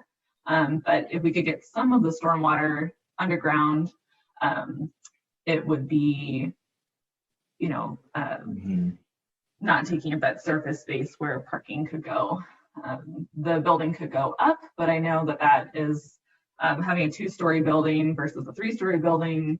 That really changes staffing levels and just operations of the library. So that's not necessarily a great consideration either. We could do parking under the building, but then you're not really entering on the first floor. And again, the topography of the site I don't think allows for much underground parking or sort of surface level parking with the library above. Or we could look at purchasing adjacent properties or properties and again, having another access point, having more space for parking And again, this, I didn't include like a street view or sort of pedestrian level view of this shed. It's a pretty old shed. It's used for storage of equipment and vehicles for the farm center. Again, they're not necessarily really excited about losing it, selling it, but we haven't had that exact conversation with them yet about here's X amount of dollars. Would you be willing to take this and move forward? I think the assessed value of this property, I don't remember off the top of my head, Mike, but I think it's maybe around 100 and, or maybe it's about 95,000, 100,000, something like that. Yep. Takes up the whole parcel. Definitely not something that would be allowed anymore. The condition of the metal is really deteriorated over time. And again, thinking about what this corridor and Market Street could look like in the future, I think, you know, in the long run, this might be a building that the village would be interested in. Yeah. Elise, can I ask you? You know, moved elsewhere. We certainly want the farm center to be successful and don't impact their business in a negative way. But that sort of seems like, in terms of acquiring property, maybe the lowest hanging fruit, because we don't have to be as concerned with displacing people from their homes. Yeah. Elise, if we had, you mentioned orientation. If we had to, would it be a significant change, do you think? We haven't, you know, we've had some suggestions that we gave to the architects. I know that the orientation of the site and saving one particular tree and things like that were really important to the neighborhood. I, you know, I wasn't part of those discussions at the time, but I have read the minutes and heard from Jennifer and the library board that, you know, I don't know how set that is, if there's some flexibility with that tree too. I don't know with construction, you know, how likely it is that that tree might, you know, not be impacted by construction, how much longer it would survive. But, you know, that does provide a nice green space in the back there too. So it's Mike Slavny, our planning consultant with the village, he kind of made a comment that the layout of the library site is more of a suburban type layout, but in an urban context. So that's sort of where we're finding this conflict, I guess, of we're taking up a lot of space on the site for the building and for green space, which again is great. We all love green space, we all love trees, but it's in a very tight, you know, sort of landlocked area. And as much as we like to think that people walk and bike to library, which they certainly do, this is still a community library. It's not just a neighborhood library. There are people that come from all over the county, all over the region for different events here.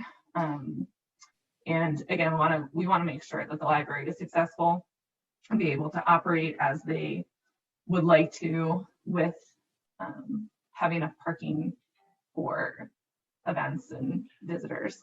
Yeah, just one last comment from me. I just I think we need to sort of get this resolved. I hate to see the project delayed, or because we couldn't acquire or we couldn't switch to orientation. I hate for that to happen.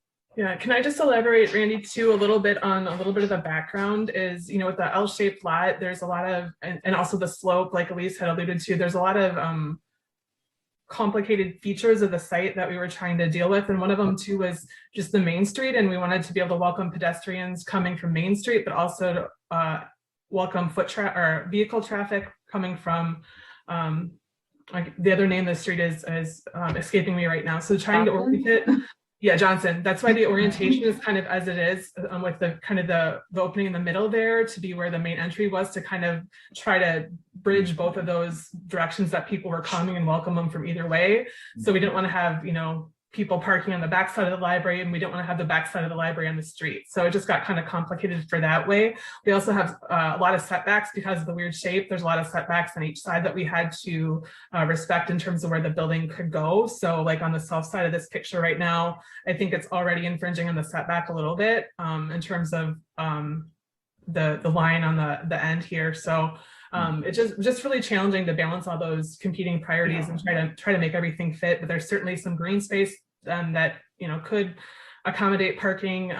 We don't want to have to start over entirely from the building designs perspective, just because of all the work and thought that went into kind of getting where we are now. But there's certainly some room to make adjustments and think things through to make it better.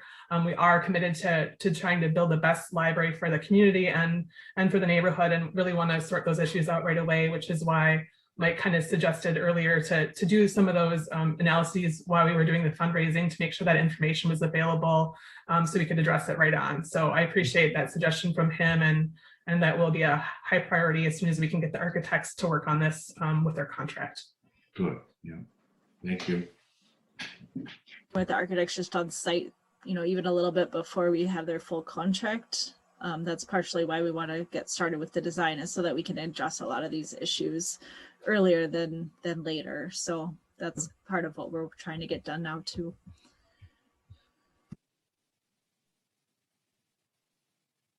All right, lots to think about. So Elise, is that coming before the planning commission, the parking? We don't have a date for that yet. We had discussed, doing probably a series of reviews of planning staff meeting, as well as maybe a conceptual review at the planning commission. So I can talk with Jennifer about, timing and when that makes sense to have that conversation. I think the planning commission probably could do with maybe a refresher on the issues and the totals and options and everything, but may end up becoming back to the library board and the village board as a policy decision about, like, if we're going to acquire property, what are we authorized to sort of pursue and try to go down some different routes to solve this issue. But I agree with Jeff and Mike that based on what we know from the planning commission and what we've held other developers to, I don't think we have a great deal of confidence that everything right now with all these layers on the site, we're really far from where we need to be with the parking. So I think we can kind of anticipate what their comments are going to be, but again, no solution is a great one, but something has to change here to continue to be able to move forward. Yes, Amanda. So one of the things that I brought to the board a couple of years ago was the possibility of a transportation committee. It's not an official committee, but I've been trying to get residents interested in public transportation, which might eliminate the need for some of that extra parking. If it became, widely used around town, that might alleviate some of it. It's been very slow going, especially with the pandemic. It's kind of ground to a halt, but people who are interested in reducing the amount of parking needed for the library might want to contact me and be part of that and help make it happen, because I can't do it by myself. So I'm going to put it out there again. Please contact me, send something to my email and the village board. And, as we lift out of this pandemic, we're going to need to be looking at other options for the planet and for the village. So that was it. Thank you, Amanda. All right, anything else from us on this at this time? Obviously going to keep talking about that. Yep. Okay, thank you. All right, and then we are scheduling our next joint meeting between the village board and the new library board on June 7th at 5 p.m. So make sure that's on our calendars. All right, library board, you've hung with us here for a while. If there's anything else that you want to do, otherwise I'll let you adjourn.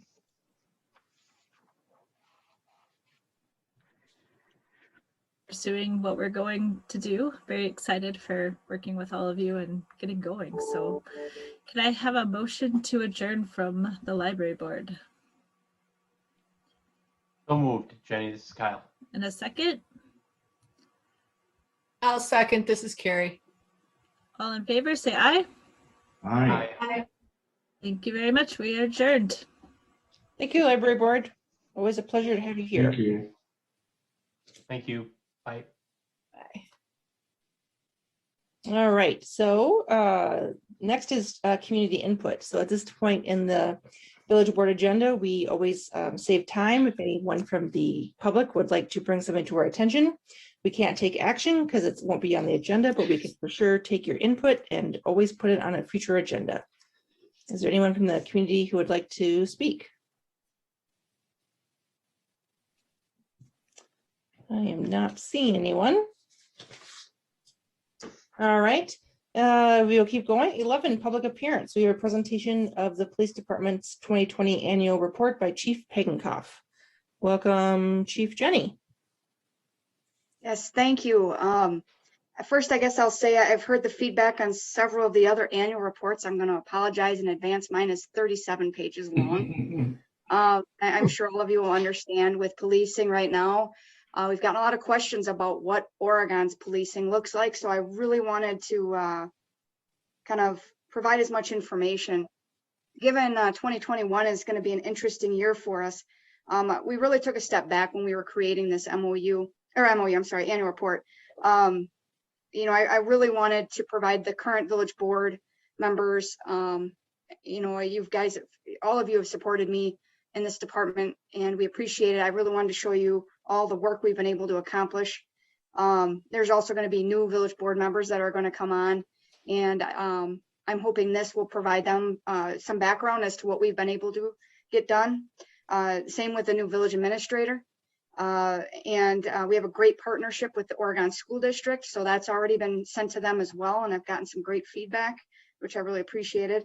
And we are currently in the process of creating a partnership with the youth center. So I have provided that to them, and I am hoping that they send that out to parents that have any questions about the policing in Oregon as well. Lastly, given the pandemic, this has been such a unique year in 2020 for us as a police department. I wanted to capture as well as I could what we did so that years down the road, when people look back and wonder, how did you get through this pandemic as a police department, we can show them that. You'll notice the very first page. So I'm one of those kind of moms. Every time my children do drawings or colorings, they're everywhere, and I have bins full at home. It's no different with the children in our community.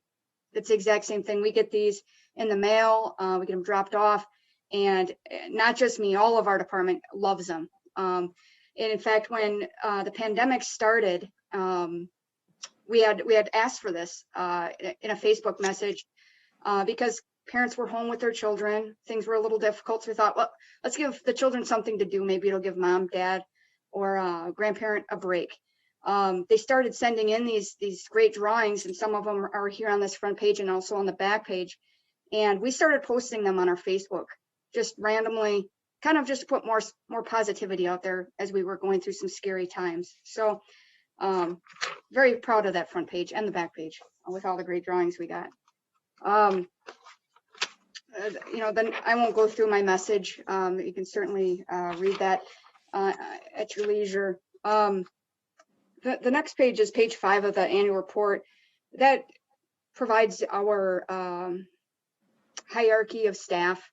And as you'll see, there's red borders around certain staff members.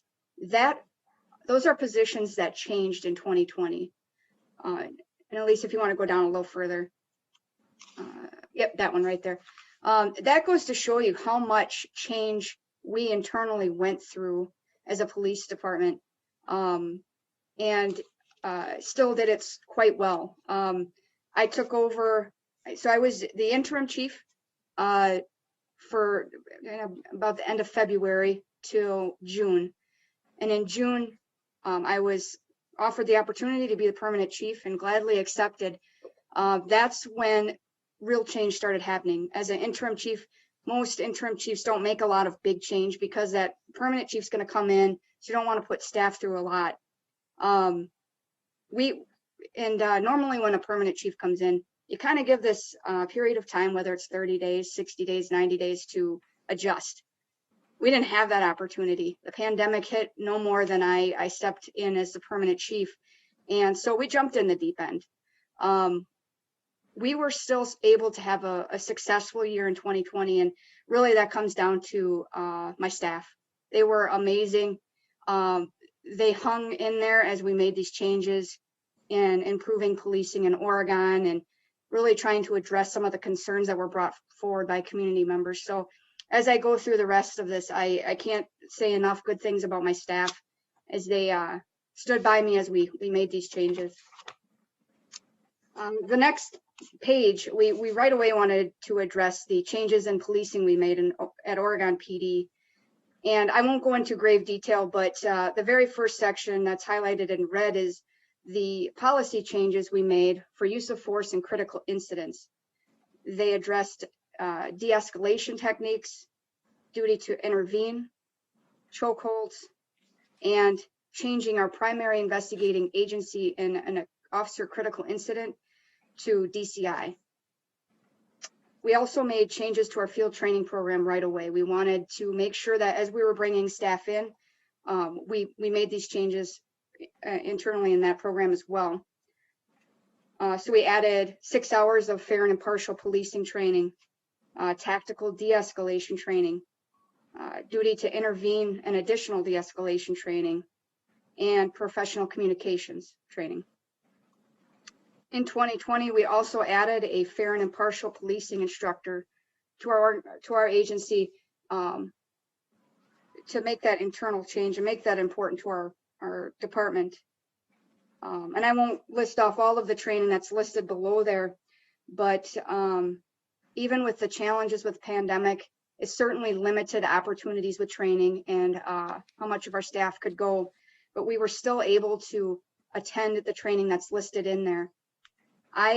So all of the training that is the staff attended, I also attended, but then as the new leader of the Oregon Police Department, I chose to attend additional training to make sure that as I continue to grow as a leader with the department, I am still learning and certainly better understanding the concerns that are out there. For those, and I know this board is aware of this, but also I just noted at the bottom that I'm also working on a subcommittee to help discuss best practices as they relate to police reform. Page 7 and 8 address the 8 Can't Wait campaign on use of force. I won't go into depth on that. We also have it posted on our website, but it's out there if you want to read up on that. We move on to policing in a pandemic. Again, this comes back to how did we get through this as a police department? And we were actually quite organized. And I believe, Luke, you may recognize some of this from establishing an incident command post. You know, I know they use this in the medical field as well in some ways. So as soon as the pandemic, it was clearly identified that this was gonna be a rough ride. I instigated a team of people. So Lieutenant Schaub was our public information officer, and he really was just making sure information was being shared with the public in these various ways that are listed below.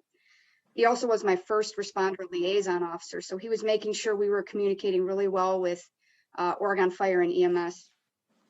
I had a safety officer, which was Detective Sergeant Will Jansen. He helped us make sure we had all of the appropriate PPE equipment. He made sure we had rules and guidelines implemented immediately as to how to sanitize equipment to keep each other safe and the community safe as we were responding to calls. Our resources officer was our SRO officer, Alex Caraco, and essentially he helped community members that may be struggling to get certain resources, such as food, power, diapers, that sort of thing.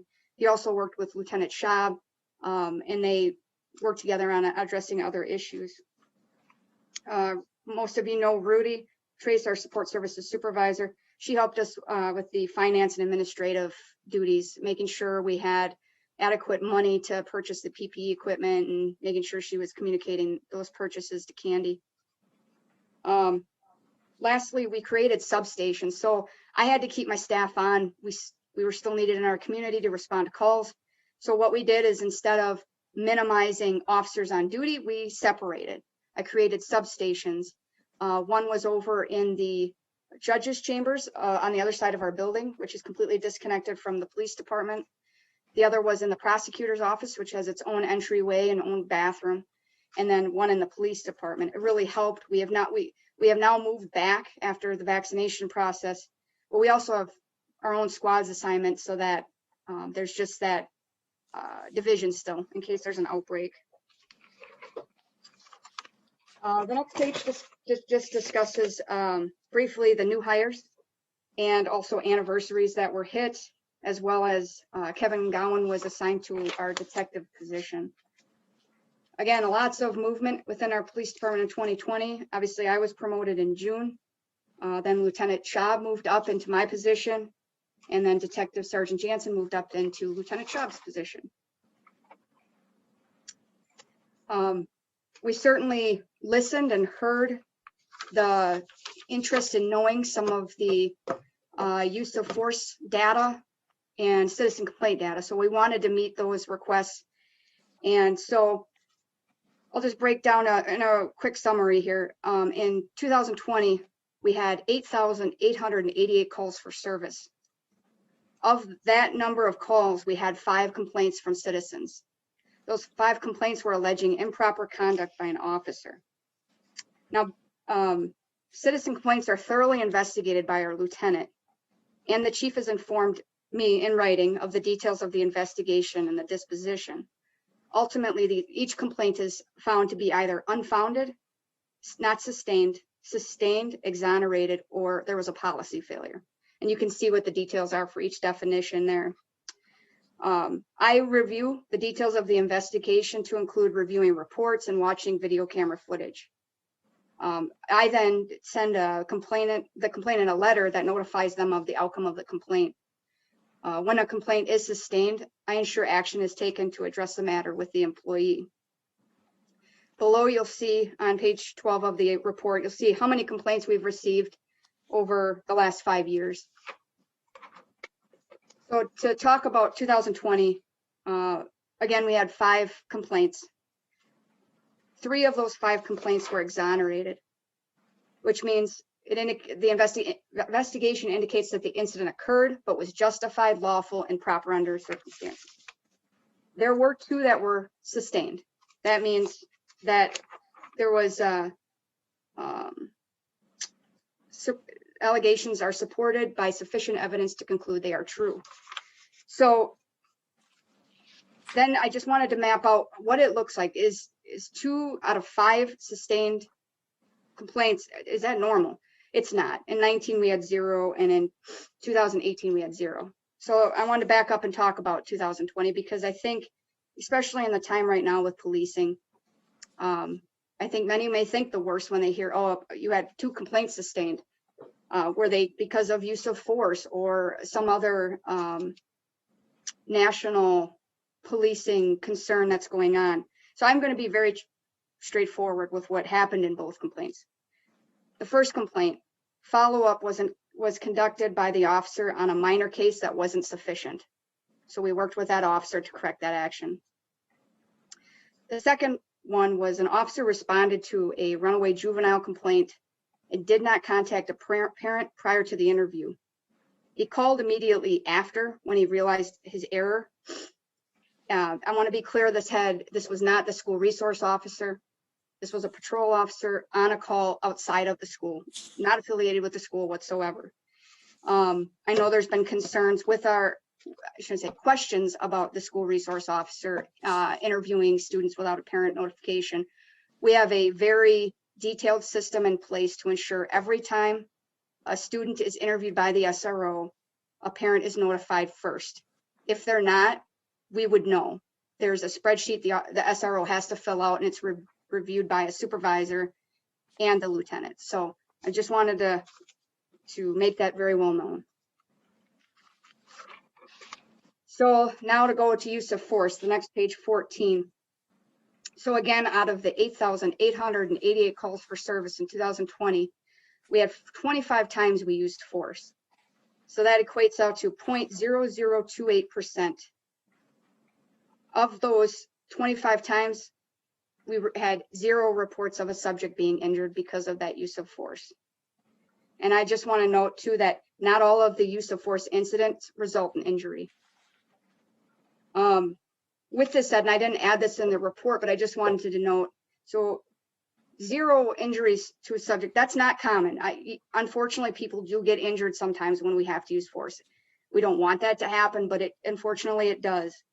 I will say in 2020, obviously I'm aware of anytime one of our officers is injured.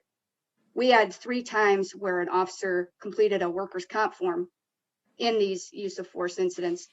One was an officer who was kicked in the face and in the neck. A second was an officer who fell down on ice while trying to pull a person down to the ground and arrest him, and he injured his knee. And the third was 2 females physically fighting. The officer tries to intervene, and one of the women spit on him and tried to cough on him and claimed that they had COVID-19. So just putting all of that information out there, that we then have a diagram here of the use of force separated by race and residency. You'll notice that one of the categories is other. That is for wounded animals and clearing buildings. So people may ask, why would you even include that? So for our agency, and I think we're rather unique in this, we require an officer when they pull their gun, even if it's to clear a building or to, we call it dispatch an animal, but put an animal down, we require them to still fill out that use of force form, because we want to make sure that they're doing that safely. We want to make sure they're doing it responsibly. So we still review those just like we would any other use of force. We also do that for when an officer pulls a taser but does not deploy, when they point a firearm at a person but they do not fire, and I think I got everything there. But yeah, that's all that. The next diagram below is helps give an understanding of the types of force used. So our escort compliance holds is definitely the most common. To give you an example, it's positioning the wrist behind the back in a way so that the person no longer moves, so we can get the handcuffs on them. But it is forceful, so that's why they have to report that. That is certainly the most common. Active, passive, we give an example of that because I think some people may wonder why that is or what that is. That's when we take a person to the ground, use focus strikes or pressure points, and that's where you see the red. Obviously, we have not deployed a firearm at a person. We have not used a baton, and we have had 8% of the time it was taser deployed, and I believe it was 2 or 3 times.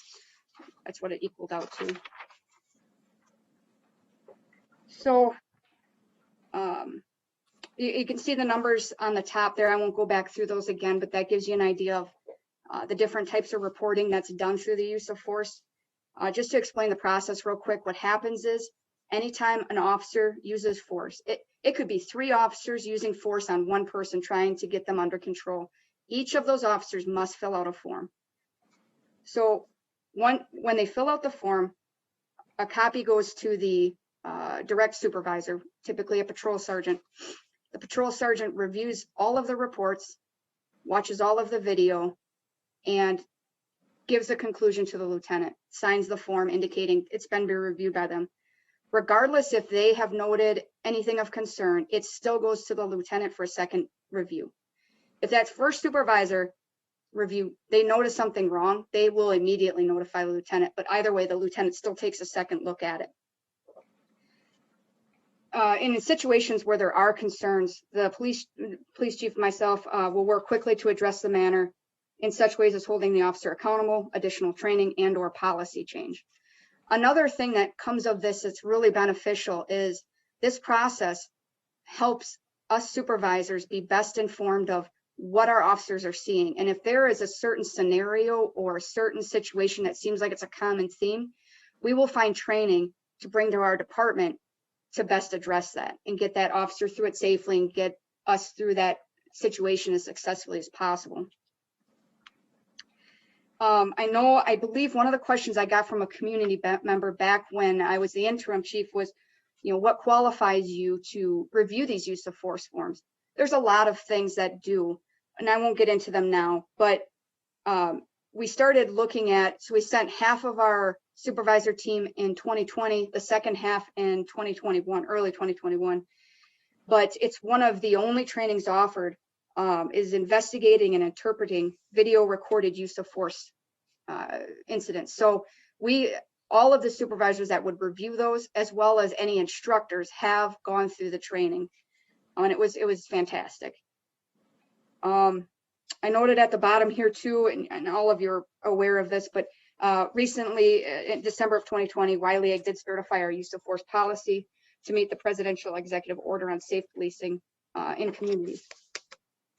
We still get questions as to, are we wearing body worn cameras? So we made sure we added that again to our annual report. And then we also added in 2020 the Axon sidearm signal. When an officer pulls their firearm from their holster, this device that's on the holster will automatically turn on not only the officer's camera, but any other officer's camera that's wearing Axon. It'll turn it on within I believe it's a 30-foot radius. This way, if the officer's caught off guard, there's a better chance of us catching that video. This was purchased through a donation to a very generous donor.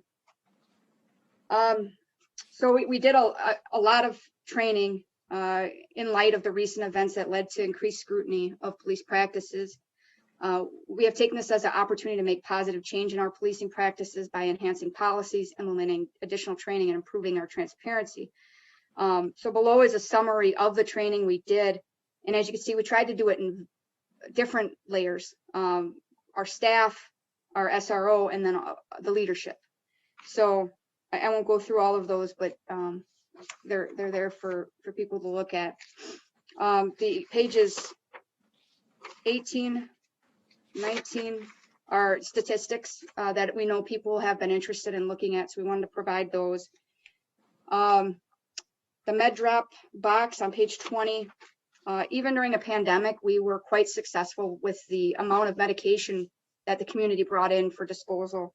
And I just wanted to note, in 2020, we also received another very generous donation of $1,000 from Oregon Cares, who we partner with on the med drop box event, and we were able to purchase Narcan. Page 21, a very big program I wanted to bring in as a new chief was an officer wellness program. And so in 2020, with your support, I was able to do that. We teamed with Healthy Minds and are doing annual wellness checks. Once a year, the officer goes, talks with a counselor. That's what they do, is they talk with law enforcement. We have also attended a training with our command staff and police sergeants that will help them best prepare for how to recognize when we have a staff member that's going through some trauma and needs some further assistance. Page 22, that discusses our awards. Just briefly, Detective Sergeant Jansen received the Criminal Investigation Award. He was responsible for leading a very big case involving a child pornography incident where we confiscated a lot of child pornography. Our crossing guard, Bessie Woodward, she did a fantastic job saving a child's life, provided the Heimlich maneuver. And then Detective Kevin Gowan also received the life-saving award for performing CPR on an individual and saving that person's life. Page 23, Officer Alex Caraco, our school resource officer, accepted the Optimist Award and certainly deserved it. He's a great asset to our department and our community. We still in the middle of a pandemic, we're able to participate in Operation Joy. That's where we collect toys and partner with Oregon Brooklyn Lions Club to get those out to families. We also did Shop with the Cop. I always love that event. We partnered with the Special Olympics virtual torch run on page 25, and then helped out with the Easter Bunny Parade. And on page 26, we wanted to provide some information about our SRO program. And so what we did was we keep a lot of information, a lot of data on our school resource officer. So we wanted to give the community a better understanding of how he's utilized in the schools right now. So that gives you a percentage for police action. 21% of the time he is on duty in the schools. That's where he's doing police enforcement. So the rest of the time he's that building relationships, informal counselor, educator, mentor, preventive action, truancy. So he's doing quite well in the role and the expectations of the school. Page 27,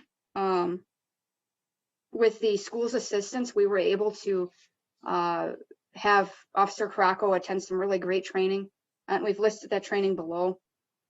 We've also sent him to some of that as well. Page 28, you know what I would highlight for the K-9 unit is she's close to retirement. She's done some great work for us, but she's ready to retire soon. So we've really appreciated all the great work she's done, and Officer Coleman as well. Our bike officers, because biking has become obviously more prevalent than ever with the pandemic, Officer Gilbertson partnered with OCA Media and Oregon Area Wellness Coalition to create some videos educating viewers on basic bike safety and safe roadway use. So that is in there. Page 29 and 30. This was an idea of Rudy's, and I really liked how it laid out.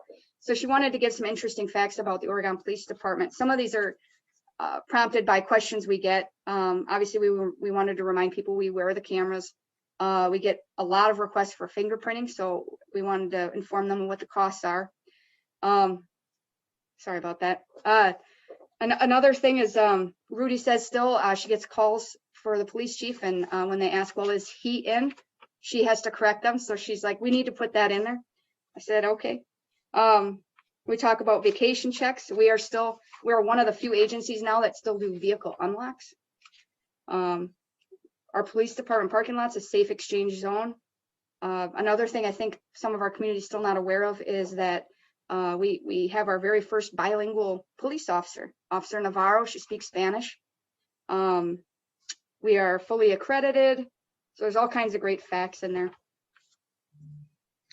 And then we really tried to find some pictures to just highlight some of the positive interactions we've had with our community. If you haven't met Precious, the director at the youth center, she's a fantastic person. We really love working with her. So we've included her in here. And then just some of the events we attended on 31, 32. We did some book readings just to connect with the kiddos at home. We had free bikes for kids. And then the last several pages are, we did a health video just to show support for our healthcare workers through the pandemic. And quite a bit of our staff, you know, their wives are nurses or in the medical profession. So they really enjoyed putting this together, as I did. So we certainly know it's been difficult for them in the medical field. And then obviously the last page is more great drawings. And you know, while we're talking about 2020, I wanted to get done in 2020, but it had to wait till this year is moving forward with ICAT training. And you may have seen it out in the media. Madison and Sun Prairie recently did an announcement about it. We have been trying, pandemic slowed it down. In July, I'm sending 2 of our staff members, specifically instructors, to become instructors in ICAT. What it is integrating communications, assessment, and tactics. It's essentially a diffusing critical incidents training. So my goal is to show officers a different approach to these real heated moments. We're also still working on the mental health officer edition as well. So any questions? Specific questions for Chief at this time? That is quite the report, Chief. I don't know if we've ever had that level of information or transparency before, so I want to thank you.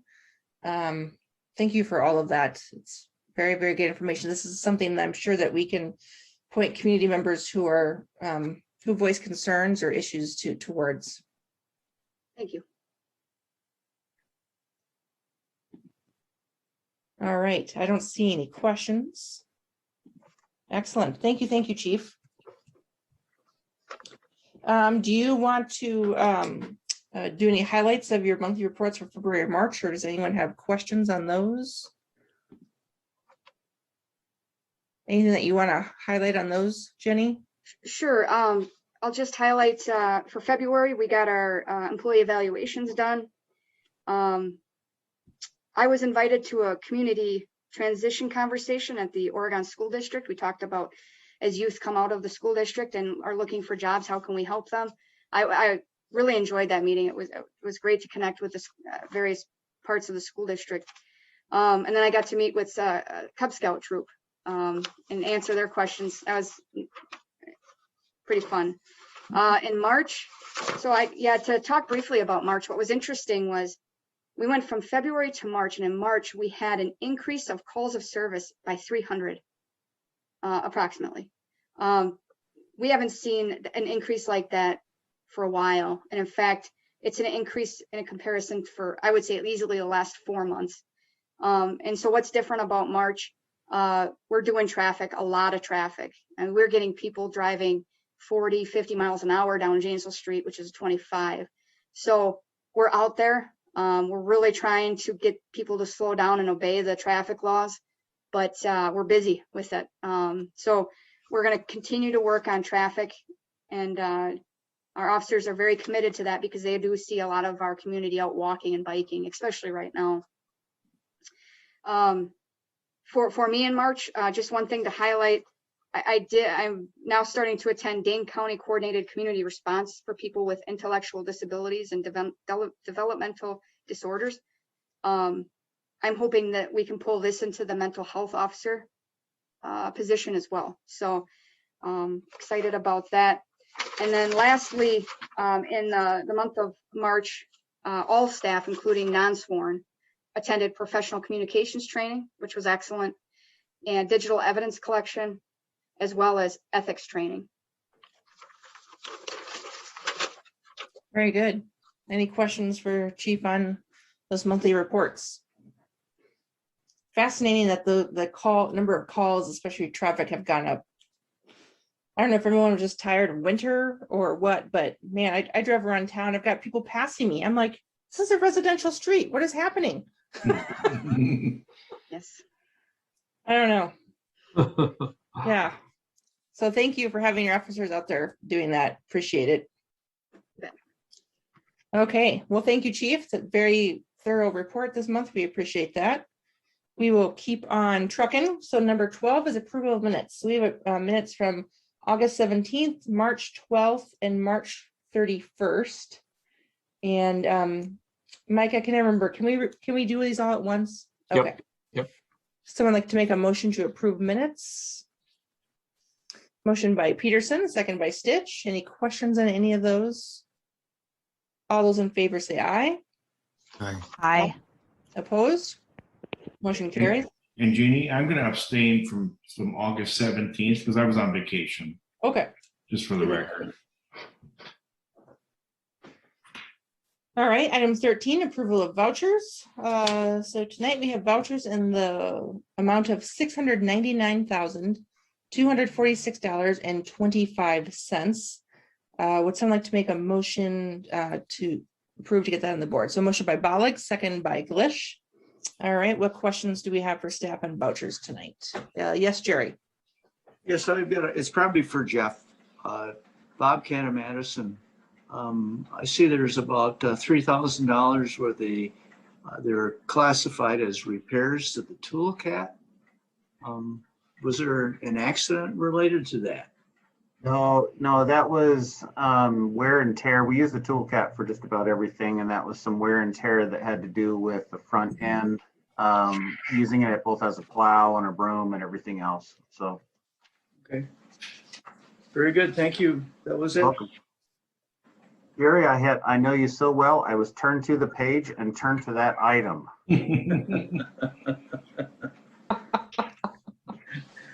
I'd like to believe you, Jeff, but I paused specifically for the comeback from Jerry. I'm like, what's he gonna come up with? That was a good one, Jerry. That was a good one. Oh my gosh. Other questions that we have on vouchers? Okay, then Candy, do you want to do a roll call for approval? Itch, Yes. Peterson, Yes. Bolling, Yes. Carpenter, Yes. Jacobson, Yes. English. Yes. All right, thank you. On to proclamations and announcements, board comments. Do we have any board comments tonight? Doesn't look like it. Staff comments. Rachel, you have stuck with us through this very long meeting. How would you like to talk about the current status of the senior center's availability to the public? Good evening. Thank you, Jeannie. Yeah. The senior center has been slowly working towards reopening with guidance from Public Health Madison-Dane County. They've provided a lot of really good guidance to us as we move towards the slow reopening. And I thought, well, time to update you all and the public on what's going on. Some of the things have been going on throughout the pandemic, but things that we're adding now will be small group activities where we can keep people all safely distanced. Physical distancing and masks will continue to be required of everybody in our building. So we have some small group activities coming back. We have some movies coming back. We have blood pressure checks coming back. We have a lot of things that are going to be going on outside this summer for larger groups so that we aren't just limited to the small numbers that can be safely in our building. And I wanted to let the public know that we are continuing to offer meals home delivered on 4 different routes, 5 days a week. And we are continuing to offer meals in partnership with Ziggy's twice a week. But we will not be reopening to have meals at the senior center anytime in the near future, because that's considered to be a very high risk situation. And the county is not encouraging us to have people all get together in a group with their masks off and eating and drinking and socializing as much as we would like to have that happen. It's not going to happen anytime soon. So I just wanted to bring you up to date and see if anybody had any questions for us. Make sure you knew what was going on in your building. Excellent. Thank you, Rachel. Any questions for Rachel? We appreciate that update. Do you want to give a plug for your drive-through brat bash that's coming up? You bet. The drive-through brat bash is scheduled for Friday, May 7th. We will be offering freshly grilled brats and dogs for your eating enjoyment. And that'll be in the senior center parking lot. And of course, that is open to everyone in the public, not just seniors. So come on out and have a fresh Wisconsin tradition, fresh grilled Wisconsin tradition. Excellent. Yeah, that's a fun day. And I'm so glad that you guys are able to do it again this year and doing the drive-through. That works out great. I love how we've all just accommodated and this now seems normal. We now get in our cars and go through a drive-through brat stand. Yeah. Yes. Amanda. Yeah, I heard the Rotary brat thing was a big success and they had to go to the grocery store a couple times to restock. So you might want to expect a bigger crowd than you might otherwise because people are really itching to get out. People have missed their brats. Yeah, for the last year, man. Yeah, I had the Rotary brat stand went really, really well. And we sent some of our staff from Firefly down to get a bunch of brats and bring them back. And we were really busy that day, so I didn't get to eat one. I microwaved one at like 10 o'clock at night, and it was still like, I was like, I haven't had a brat in a year. So yeah, I would say buy more than what you maybe usually do. Yes, we've been keeping an eye on what's been being sold in the recent brat fests that have been held in town, and that's helping us gauge that there is definite interest in these drive-through events. So good. Hope to see you all there. Yes, thank you. Thank you. All right, we have some upcoming meetings. We have a board meeting on April 19th, which is a week from tonight. Next Tuesday, April 20th, is a special organizational board meeting, so make sure it's on your calendar. It's a Tuesday. Is that at 5 o'clock, Mike? Yep, 5 o'clock. Yep. And then we have a May 3rd board meeting. And Mike, is that your last meeting? I think so. Oh, okay. I'm gonna ask Martin if he wants me there or not. I'm gonna leave it up to him. So it may or may not be. All right. Well, gosh, it's gonna be exciting, buddy. Yep. We can't keep you out of the board meetings, Mike. That's That's true. true. That's public You meeting. could zoom in, Mike. I may find something else to do if I'm not there. I've heard he's volunteered to take minutes from. Oh, yeah, right. You're a funny person, Candy. Yeah, well, if it makes you feel any better, I'm not really planning on zooming in after April 19th. I can't believe that. I'm just gonna read the paper and Exactly. cheer from the sidelines. All right, so item 15. All right, so we have some communications. This is exciting. On April 9th, the village officially purchased 101 Alpine Parkway and 153 Alpine Parkway from One Community Bank. So that is all finalized.